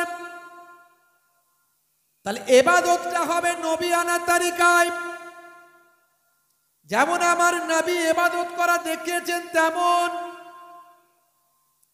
হে তরুণ যুবকেরা, হে আমার বন্ধুরা, শুনে রেখে দিন বাবা, জেনে রেখে দেন, আমার আপনার নবী যেমন ইবাদত করা দেখিয়েছেন তেমন ইবাদত করুন, তেমন নামাজটা আপনাকে আমাকে পড়তে হবে, তেমন রাসূলের দেখানো সুন্নতগুলো মানতে হবে। আপনার আমার কাজ কর্ম চলাফেরা হাঁটা শোয়া সবের মধ্যে নবিয়ানা তারিকায় যদি হয় সবটা ইবাদত বলে গণ্য হবে। মূল কথাটা বলছি, বাস্তব জীবনে অনেক শুনছেন, যদি আমরা ভালো করে মেনে চলতাম সব এক একজন আল্লাহর ওলি হয়ে যেতাম। কথা ঠিক না? মেনে চললে সব ওলি হয়ে যেতাম। হুজুরও আল্লাহর ওলি, মুরিদও আল্লাহর ওলি, বক্তাও আল্লাহর ওলি, শ্রোতাও আল্লাহর ওলি। এখন কে কতটা মানছে সে জানে আর আল্লাহ জানে। কথা ঠিক না ভুল? কথা ঠিক না ভুল? ভাইরা আমার, আল্লাহর নবী কারোর সঙ্গে কথা বললে তার ইতমিনানে কলব হতো, তার ইতমিনানে কলব হতো, মানে অন্তর পরিতৃপ্তি হতো। আপনার কথায় কি মানুষের অন্তর পরিতৃপ্তি হয়? একটা মানুষ দুঃখের কথা বলছে, অনেকে দেখবেন দুঃখ বেশি লোকের শোনে না, কিন্তু তারটা অন্যকে বেশি শোনায়। এমন লোক আছে না নাই? সে অন্যেরটা বলবেন শুনবে না, আমারটা আপনাকে বলবো আপনি শুনবেন না, কিন্তু আপনারটা সবাইকে আপনি শোনাচ্ছেন। এরকম লোক আছে না নাই? হ্যাঁ, আমার নবী নিজের দুঃখের কথা আমার নবীর কাছে যখন কেউ বলতো, আমার নবী যতক্ষণ না তার মনের তৃপ্তি হতো ততক্ষণ পর্যন্ত শুনতেন। এই জন্যই যে আমি যদি তার কথাটা না শুনি, বেচারা দুঃখ পাবে, মনটা তার খারাপ হয়ে যাবে। আমার প্রয়োজন হোক বা নাই হোক, সে যখন শোনাচ্ছে আমি একটু শুনি, এই মনে করে নবী আমার কথাটা শুনতেন। এই যে কারো মনের দুঃখ আপনি শুনছেন, নবী শুনতেন বলে, এইটা যদি আপনি নিয়ত করে শোনেন, এটাও আপনার সুন্নতের সওয়াব। রাসূল শুনেছেন বলে শুনছেন, আপনার সওয়াবের, আপনার নামাজ আমলে আল্লাহ লিখে দেবেন। নবী আমার মিষ্টি কথা বলতেন, যখন কারোর সঙ্গে কথা বলতেন সবসময় নবীর মুখটা থাকতো হাসি হাসি, তাবাসসুম হাসি, দাঁত বেরোতো না, আর হাহা করেও হাসতেন না। নবী আমার হাসি হাসি মুখটা থাকতো, এটা হলো তাবাসসুম হাসি। বুঝতে পারছেন? মুচকে হাসা যাকে বলে, মুচকে হাসা অ্যাকচুয়ালি। তো নবী আমার এই হাসি হাসি মুখ নিয়ে মানুষের সঙ্গে কথা বলতেন। আর আমি আপনি কি করছি, এমন মুখ ফুক আকার ধারণ করছি, হ্যাঁ, শরীরের ভঙ্গিমা এমন করছি, লোক এসে কথা বলার হিম্মত নাই। একটা কথা কেউ বলতে এলো, বলবে কি করে? একদিন একজন ধনী সাহাবী, আমার নবীর ধনী সাহাবী, নবীর কাছে এসেছে একদম গরিবী হালতে। বুঝতে পারছি, মনে হয় আমার নবী গরিব, তো তা আমিও গরিব সেজে ঘুরে বেড়াই। আল্লাহর নবী বললেন, হ্যাঁ সাহাবী, তুমি কি গরিব মানুষ নাকি? বলে, হুজুর না না হুজুর, তোমাকে আল্লাহ ধন দাওলাত দিয়েছে, তুমি সেরকম পোশাক আশাক পরে বেড়াবে। তুমি যদি গরিবই সেজে ঘুরে বেড়াও, তাহলে তোমার কাছে কেউ হাত কি পাতবে? কোনো মানুষ কি তোমার কাছে যাবে? যাবে না, কারণ তুমি তো নিজেই গরিবই সেজে ঘুরে বেড়াচ্ছ। এরকম লোক আছে না নাই? কোটি কোটি টাকার মালিক, জামা দেখলে মনে হবে ও 1 নাম্বার ভিখারি। আছে না নাই? আছে এরকম, আমার দেখা আছে। বুঝতে পারছেন? কোটি কোটি টাকার মালিক, ভিখারি তার কাছ থেকে ভিক্ষা চাইতে লজ্জা করে, বলি মুঝসে বড়া ভিখারি হ্যাঁ, मैं इससे कैसे मांगूंगा। বুঝতে পারছেন? তাহলে যে যেমন তাকে তেমন ভাবে চলতে হবে। নবী আনা তরিকাটা আমাদের বুঝতে হবে, এটাই হলো ইবাদত। জোরে বলুন সুবহানাল্লাহ। আপনি হেসে হেসে কথা বলবেন, মিষ্টি কথা বলবেন, আস্তে আস্তে কথা বলবেন, কারো মনে দুঃখ দেবেন না, এটা আপনার জন্য ইবাদত। হে তরুণ যুবকেরা, হে আমার বন্ধুরা, হে আমার মুরব্বিয়ানিরা, শুনে রেখে দিন বাবা, ভাইরা আমার, তরুণ যুবকেরা, আমার মুসলমানের ছেলে, আপনার স্ত্রীর সঙ্গে একটু প্রেমালাপ করবেন। হে যুবকেরা, মাঝে মাঝে স্ত্রীর সঙ্গে ছোট ছোট কাজগুলো করবেন, স্ত্রীর প্রশংসা করবেন, স্ত্রীর সুনাম সুখ্যাতি করবেন, স্ত্রীর রান্নাটা খেয়ে বলবেন, আজকে তোমার হাতের রান্নাটা খুব সুন্দর হয়েছে। এরকম কজন আমরা বলেছি এ পর্যন্ত? একবার বলেন তো দেখি। বলে, হুজুর বলা হয়নি। আর যেদিনে ওয়াজ শুনলেন আজকে, কালকে হয়তো স্ত্রীকে বললেন, পল্টুর মা, তোমার হাতের রান্নাটা খেতে খুব সুন্দর লাগছে। দেখা গেল সেই দিন পল্টুর চাচি সেদিনে খাবারটা পাঠিয়েছিল, গন্ডগোল লেগে গেল। কথা ঠিক না? হ্যাঁ, ভালো লাগবে না? আজকে ফুলটুসির মা দিয়ে পাঠিয়েছে, সেই জন্য খেতে ভালো লাগছে, আমার হাতের এতদিন খেয়ে নাম করলে না, বলবে তো? কথা ঠিক না? বল। তাহলে বুঝে সুঝে অ্যাপ্লাই করতে হবে, যেখানে সেখানে অ্যাপ্লাই করলে হবে। বন্ধুরা আমার, তরুণ যুবকেরা আমার, স্ত্রীর সঙ্গে প্রেমালাপ, মিষ্টি মিষ্টি কথা, সুন্দর বাক্যালাপ, স্ত্রীর প্রশংসা, ঘরটা ঝাড়ু দেওয়া, মাঝে মাঝে ছোট ছোট স্ত্রীর সঙ্গে কাজগুলো করে দেওয়া। হে তরুণ যুবকেরা, ইয়াকুনু ফি মাহানাতে আহলিহি ওয়ায়াকুমুল বাইতা ওয়ায়াহলিবুনা সাতা ওয়ায়াকিতা সাওবাহু ওয়ায়াকসিফা নালাহু ওয়ায়াহমিলু বিজাতিম মিনাস সুক। আল্লাহর নবী স্ত্রীর সঙ্গে ছোট ছোট কাজগুলো নিজে হাতে করতেন। মাঝে মাঝে ঘরটা নিজে হাতেই নবী আমার ঝাড়ু দিতেন। মাঝে মাঝে নবী আমার ছাগলের দুগ্ধ তার নিজে হাতেই দহন করতেন। নবী আমার ছেঁড়া জুতোগুলো মাঝে মাঝে নিজে হাতেই সেলাই করতেন। দয়ার নবী আমার বাজারে যেতেন, বাজারটা নিজে হাতেই করে নিয়ে বাড়ি ফিরে আসতেন। হে তরুণ যুবকেরা, এই কাজগুলো যদি আপনি করেন, ইবাদতের সওয়াব, সুন্নতের সওয়াবটা নামাজ আমলে লেখা হয়ে যাবে। যাদের ভিতরে সুন্নত পাওয়া যায় তারা কেউ পথহারা হয় না। রাসূলের পথে যারা চলে দুনিয়ায়, বাতিলের বাধা তারা মানে না। নিশীত রজনীতে সেজদাতে যায়, হুসাইনি তাদের নিয়ে ভাবনাতে রয়। বিপদের মাঝে তারা যতই পড়ুক, বিপদের মাঝে তারা যতই পড়ুক, রাসূলের তরিকা ছাড়ে না।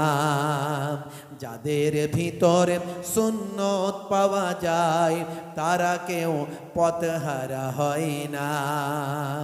রাসূলের পথে যারা চলে দুনিয়ায়, বাতিলের বাধা তারা মানে না। জোরে হবে না? আরে জোরে হবে না? ভাইরা আমার, তরুণ যুবকেরা আমার, মুসলমানের ছেলে এখন প্রেমটা শিখছে কার কাছ থেকে? নবীর কাছ থেকে নয়। যদি নবীর কাছ থেকে প্রেমটা শিখতো জীবনটা ধন্য হতো। মুসলমানের ছেলে এখন প্রেম শিখছে নায়ক আর গায়কের কাছ থেকে, শাহরুখ খানের কাছ থেকে, সলমান খানের কাছ থেকে। প্রেমটা কখন শিখেছে? বিয়ের আগে। ওরে বাপ রে বাপ, হাই রে হাই, হাই রে হাই, কি প্রেম বলে! হাত কেটে রক্ত বের করেছে। ভাইরা আমার, রেল লাইনে মাথা দেব, বিষ খেয়ে মরে যাব, তোমাকে যদি না পাই আই লাভ ইউ বলতে চাই। হাই রে হাই, মুসলমানের ছেলে জীবনটা দেবে বলছে তাই। রাগ করবেন না ভাই, বাম্মা চিন্তা করলো অঘরে যদি আমার ছেলেটা মারা যায়, তার জন্য যা হবে হবে, অসুবিধা নাই, ওই মেয়ের সঙ্গে ওই ছেলের বিয়ে দেওয়া হয়। ভাইরা আমার, মাত্র 2 বছর 3টে বছর কাটতে না কাটতেই দেখা যায় ঘরে আর শান্তি নাই। 220 440, হাই রে হাই, টাকার জন্য অশান্তি চলছে।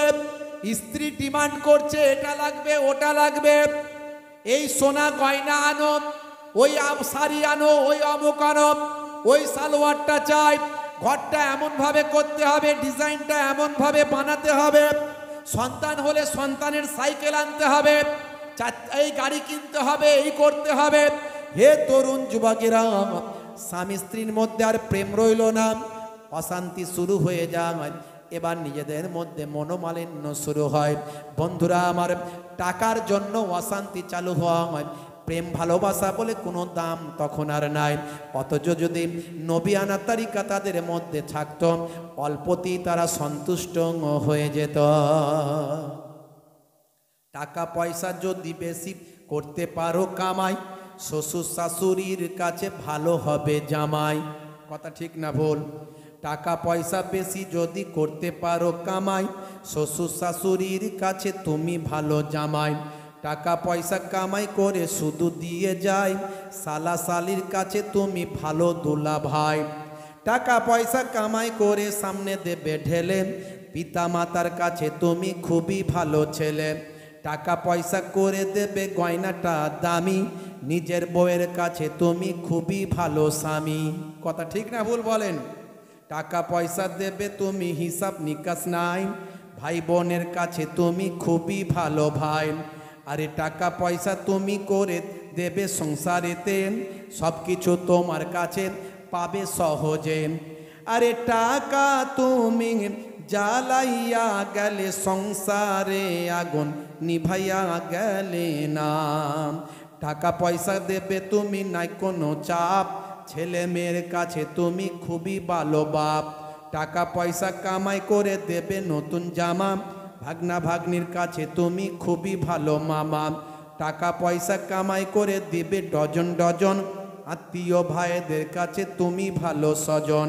টাকা ধরো টাকা ধরো টাকা কামাই করো, টাকার মূল্য বুঝেছি ভাই, হয়েছি যখন বড়। কথা ঠিক না ভুল? বন্ধুরা আমার, তরুণ যুবকেরা আমার, টাকার অভাব যখন হয় স্বামী স্ত্রীর প্রেম ভালোবাসা গায়েব হয়ে যায়। কথা ঠিক না ভুল? ঘরে শুধু সংসারে শুধু ঢিসুম ঢাসাম 224 আছে না নাই? রাত্রে 9টা বাজলে দেখবেন গুপ গাপ লেগে গেছে। আসল উদ্দেশ্য টাকা, আনন্দ, খুশি, গাড়ি বাড়ি, জায়গা জমি সম্পত্তি। হে তরুণ যুবকেরা, কিন্তু নবিয়ানা তরিকায় যদি প্রেমটা হতো, রাসূলের তরিকায় যদি প্রেমটা হতো, নবী যে প্রেমটা শিখিয়েছেন সেই প্রেমটা টাকা পয়সার কোনো বাধা হতো না। সেই প্রেমটা আপনার আমার জীবনটাকে ধন্য করত। বুড়ো বুড়ি বয়স পর্যন্ত প্রেম তাদের কাছ থেকে সরবে না। এ তরুণ যুবকেরা, তাহলে স্বামী স্ত্রীর মহাব্বতের মধ্যে আছে ইবাদত সুন্নাত, আছে না নাই? বন্ধুরা আমার, বলার উদ্দেশ্য হলো যা কিছু করবেন সবের মধ্যে সুন্নাত পাবেন। ঘুম থেকে ওঠা থেকে ঘুমাতে যাওয়া পর্যন্ত যদি নবিয়ানা তরিকায় হয়, ইবাদতের সওয়াব হয়। হে মুসলমান, আমি আপনার কাছে এটাই বোঝাতে চাইছি, আর আপনি যদি সেই ইবাদতটা করতে চান তাহলে আল্লাহর ওলি হয়ে যাবেন ভাই। এই তরিকায় যদি চলা হয় আল্লাহর ওলি হওয়া কোনো অসুবিধা নাই। আপনি আল্লাহর ওলি হয়ে যাবেন। একজন পীর সাহেবের কাছে একজন নাম টাম শুনে গেছে মুরিদ হবে বলে, বুঝতে পারছেন? মনে মনে চিন্তা করছে পীর সাহেব মানে, হুজুর মানে তিনি কিছু আমাদেরকে অলৌকিক ক্ষমতা নিশ্চয়ই দেখাবে, বুঝতে পারছেন? তো মনে রাখবেন, নবী রাসূলদের জন্য মুজিজা মিরাকেল, নবী রাসূলদের জন্য মুজিজা মিরাকেল এটা হলো মাস্ট, কিন্তু ওলি আউলিয়াদের জন্য মাস্ট নয়। ওলি আউলিয়াদের জন্য সবচেয়ে বড় অলৌকিক সেটা কি না, সে মাথা থেকে পা পর্যন্ত, সকালে ঘুম থেকে ওঠা থেকে ঘুমাতে যাওয়া পর্যন্ত নবিয়ানা তরিকা আছে কিনা, এটাই হলো সবচেয়ে বড় কারামাত, এটাই হলো সবচেয়ে বড় অলৌকিক ব্যাপার। হ্যাঁ, এরপরে যদি কোনো কারামাত কিছু ঘটে সেটা তাকে আল্লাহ দিয়েছেন, কিন্তু ওলি আউলিয়াদের জন্য কারামাত থাকবে এটা মাস্ট নয়। ভালো করে বুঝবেন যে ওলি আউলিয়া বলে লোকে জানে মানে তাকে কিছু কারামতি দেখাতে হবে, না না, এটা মাস্ট নয়। মাস্ট হলো তার মাথা থেকে পা পর্যন্ত, ঘুম থেকে ওঠা থেকে ঘুমাতে যাওয়া পর্যন্ত নবিয়ানা তরিকা আছে কিনা এটা মাস্ট দেখা। যার মধ্যে এটা থাকবে তিনি আল্লাহর মাহবুব বান্দা হয়ে যাবেন। ভালো করে বুঝবেন। একজন পীর সাহেবের নাম শুনে একজন লোক গেছে মুরিদ হব বলে, মনে মনে করছে যদি পীর হবে তো আল্লাহর ওলি হবে, তাহলে নিশ্চয় অলৌকিক ক্ষমতা কিছু দেখাবে। 3 দিন থাকার পরে দেখছে যে কোনো রকম অলৌকিক ক্ষমতা কিছু দেখাচ্ছে না, পাথরকে সোনাও বানাচ্ছে না আর হাওয়া দিয়ে উড়েও যাচ্ছে না। পাথরকে সোনাও বানাচ্ছে না আর হাওয়া দিয়ে উড়েও যাচ্ছে না। ভাইরা আমার, তরুণ যুবকের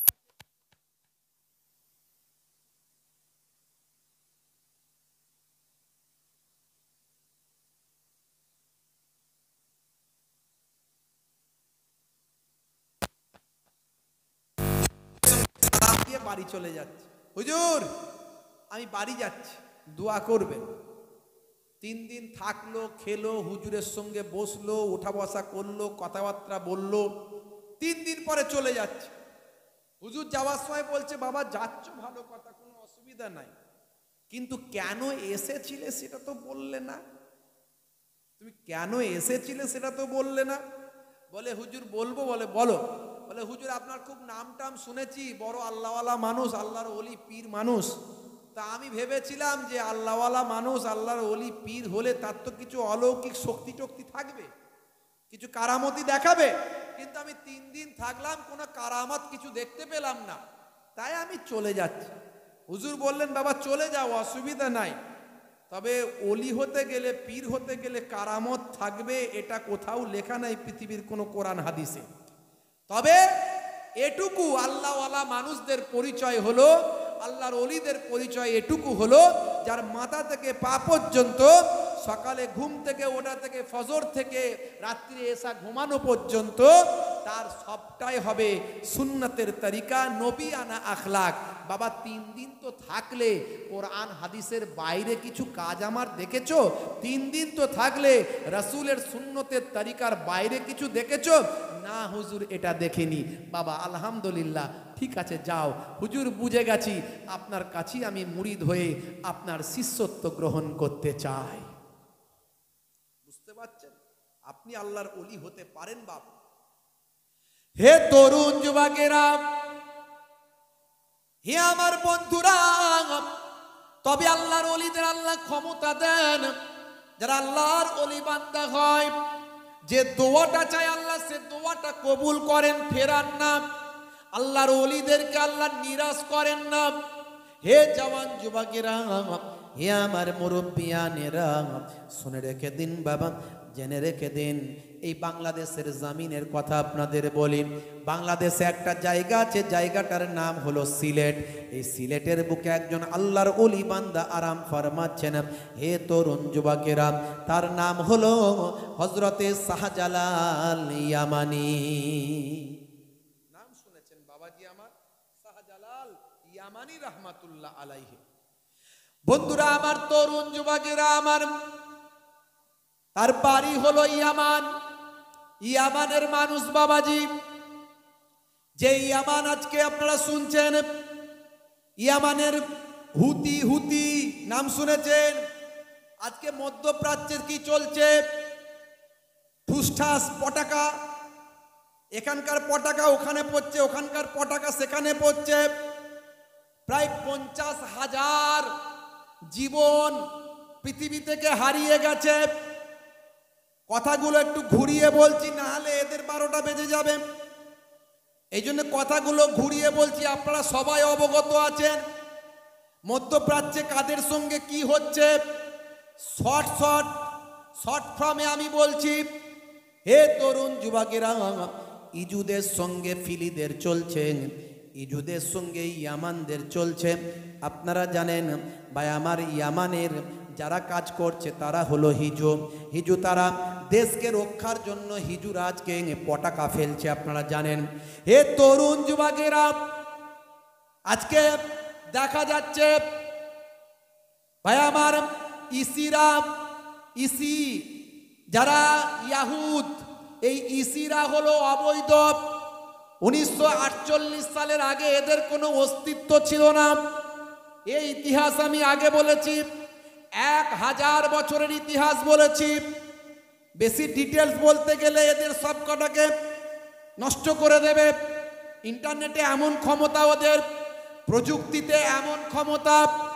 ভাইরা আমার, তরুণ যুবকেরা, আমি সহজভাবে একটুখানি শর্ট ফর্মে বলবো, আপনারা বুঝে নেবেন।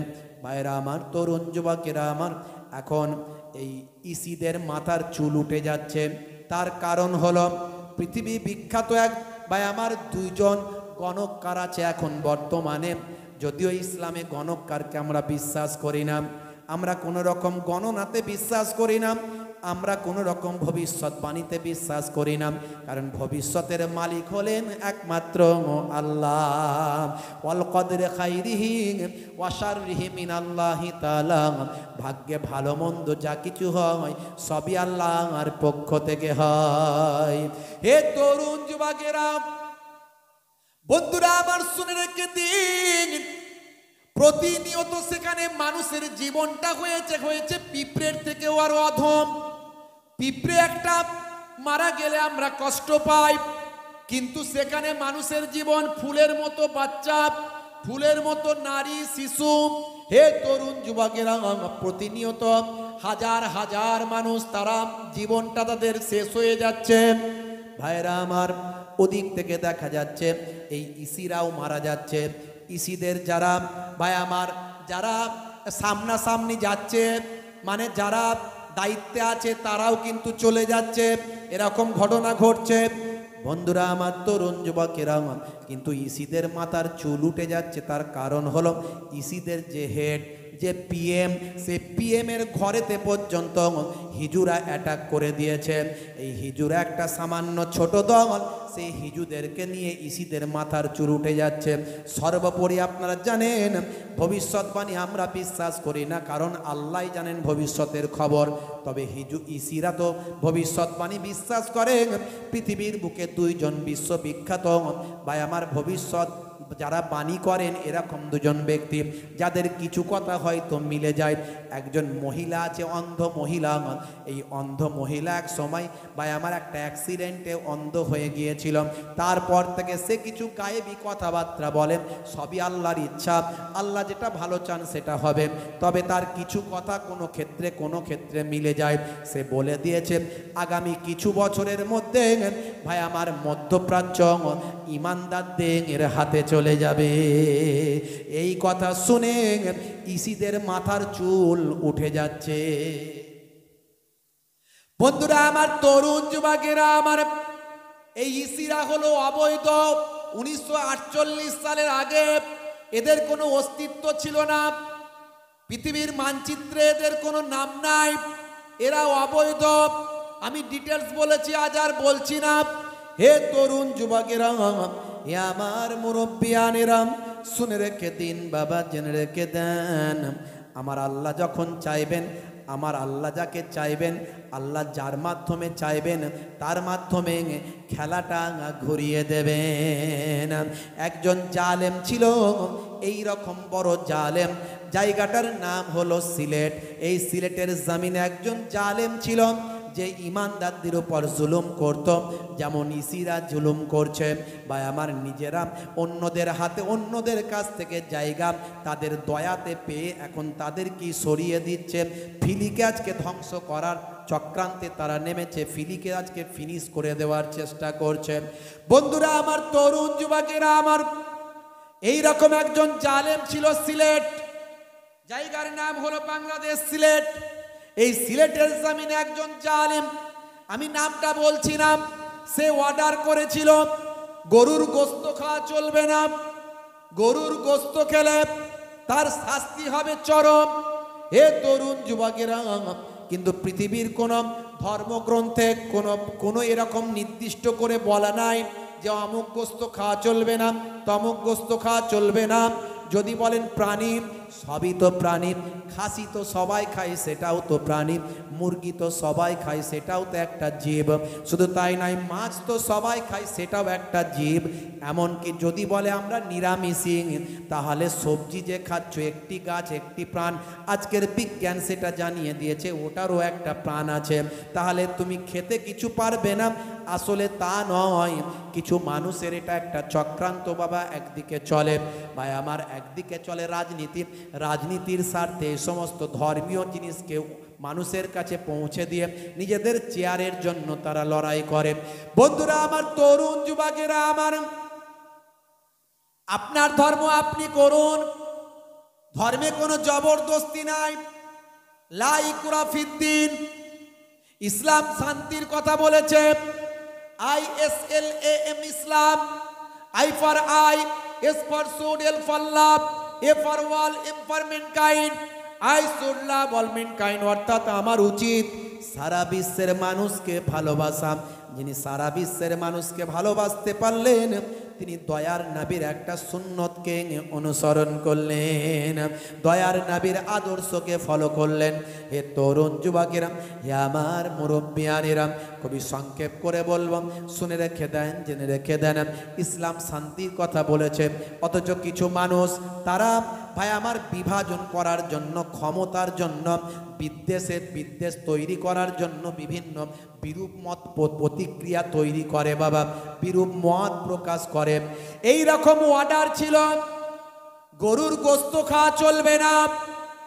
ভাইরা আমার, যদি কেউ গোশত খায় তাকে কঠিন শাস্তি দেওয়া হবে। হে তরুণ যুবকেরা আমার, তৎকালীন সিলেটের জমিনে মুসলমানের সংখ্যা ছিল খুবই কম, খুবই কম। আজকের কথা বলছি না, যখন মোগল বাদশাহ ভাই আমার যখন শাসন করত, তারও আগে সুলতানি শাসন যখন ছিল, হে তরুণ যুবকেরা, সুলতান আলাউদ্দিন খলজির কথা আমলের কথা বলছি, সেই সময়কার কথা বলছি, আজ থেকে শত শত বছর আগের কথা বলছি। সিলেটের জমিনে মুসলমান তেমন বাস করতো না।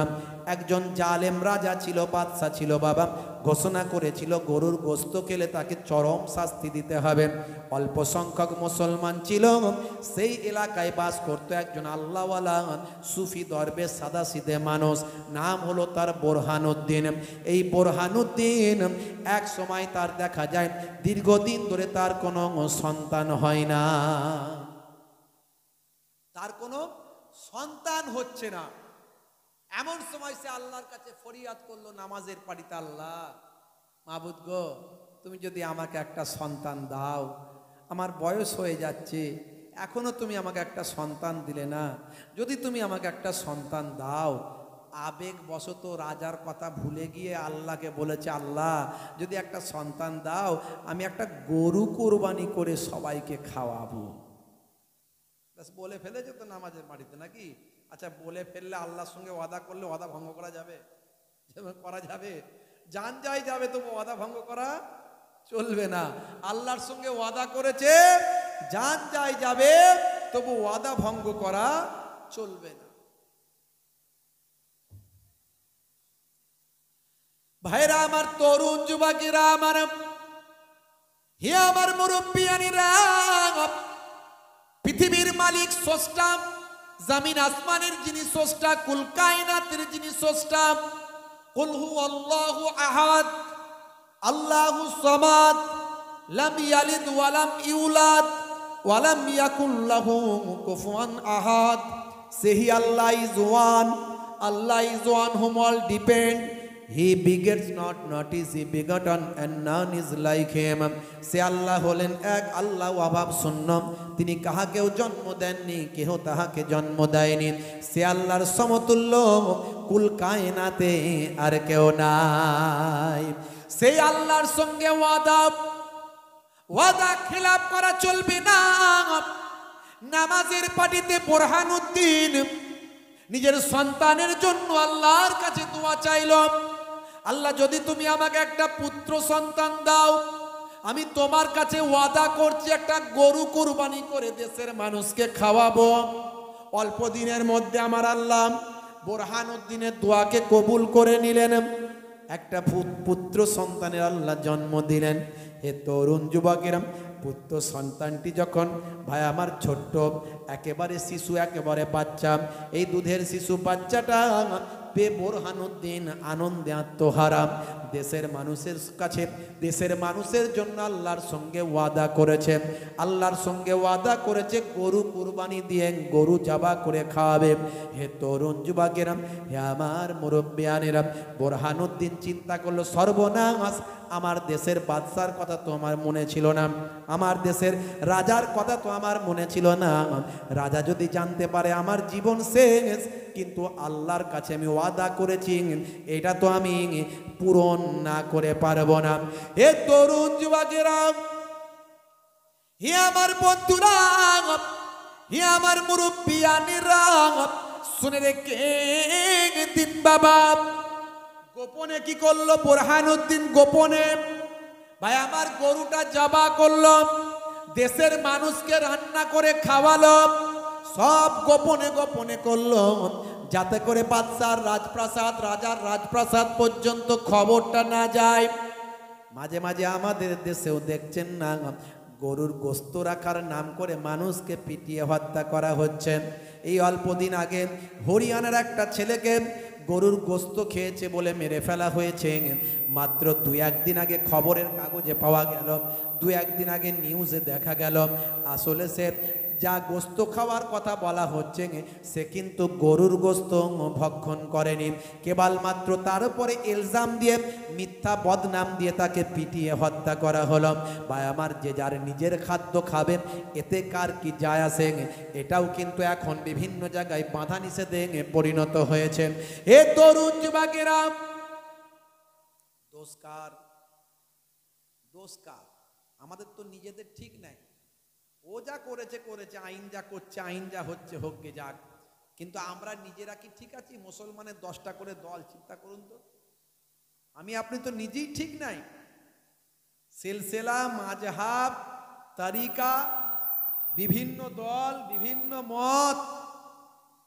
ভাইরা আমার, রাজনীতির দল, হ্যাঁ, এ বলছে এটা হারাম, ও সেটা বলছে জায়েজ, ও যেটা বলছে জায়েজ ও বলছে বেদাত। এখন বক্তাদের ওয়াজ শুনলে মাথা খারাপ। যদি বক্তাদের ওয়াজ শুনেন মাথা খারাপ। এক বক্তা বলছে, ভাইরা আমার, বলছে আবু জেহেল শুনেছেন তো? বলছে আবু জেহেল আমাদের মতোই মুসলমান ছিল।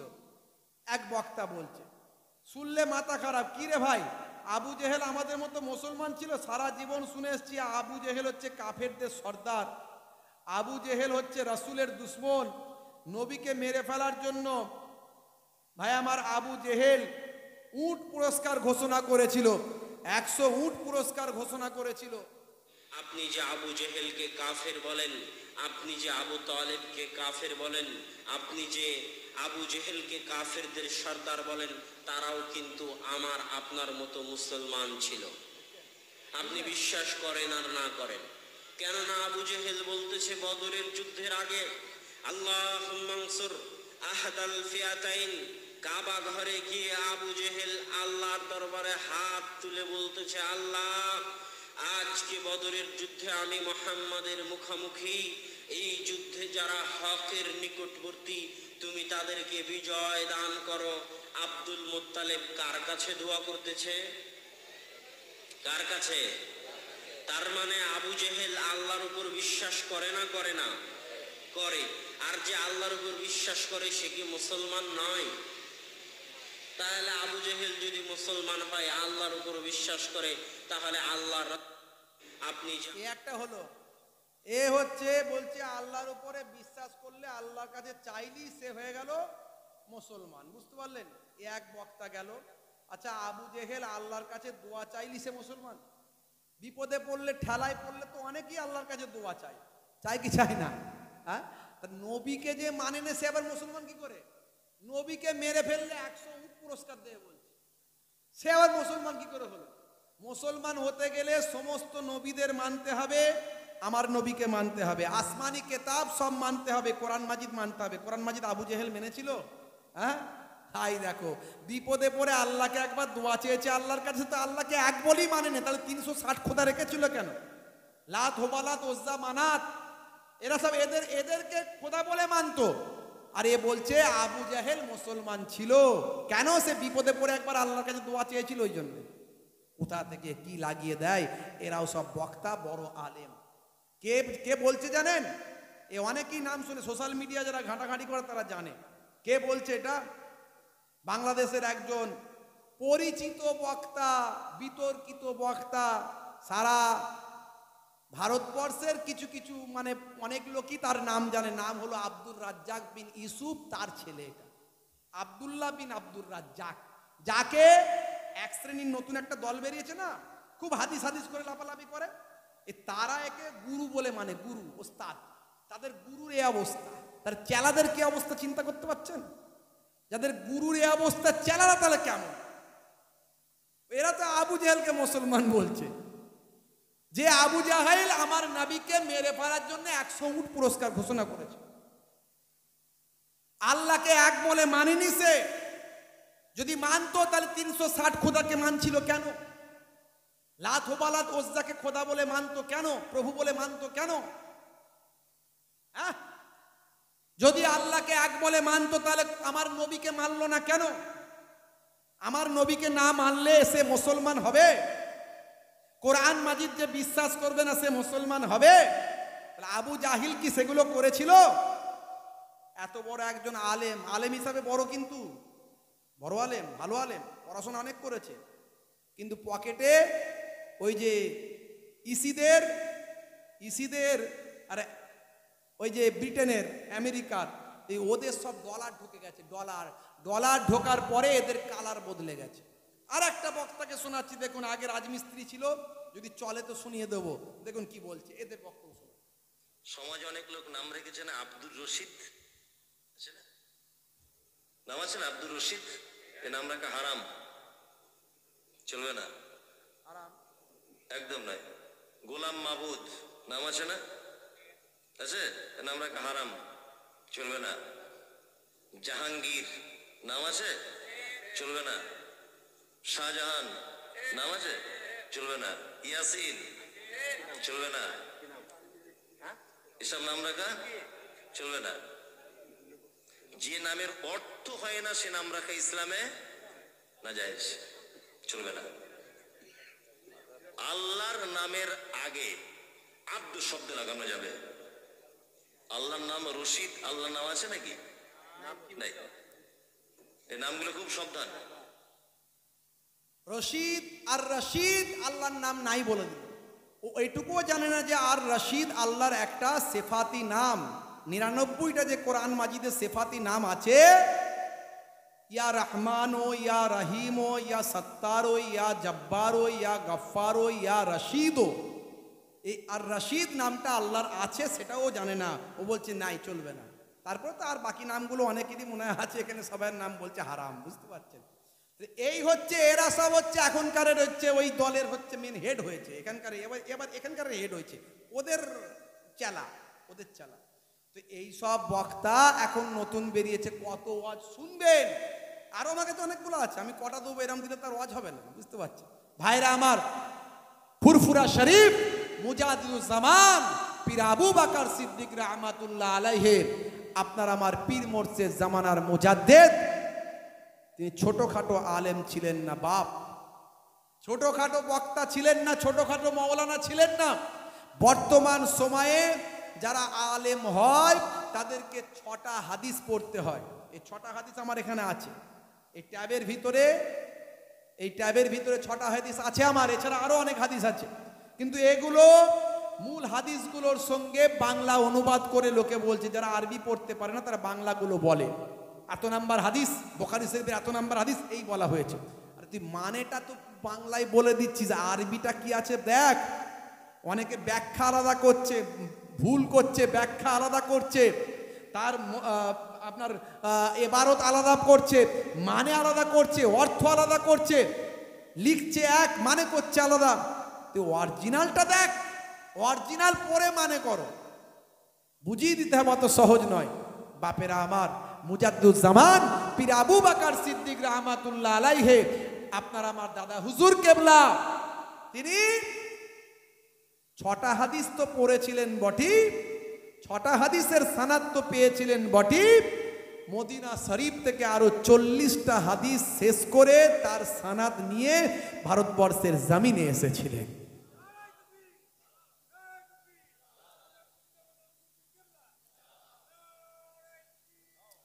তা আপনি দাদা হুজুর কেবলার ভক্ত হবেন, না এই আবু জাহেলকে মুসলমান বলা এই সমস্ত মোল্লাদের ভক্ত হবেন?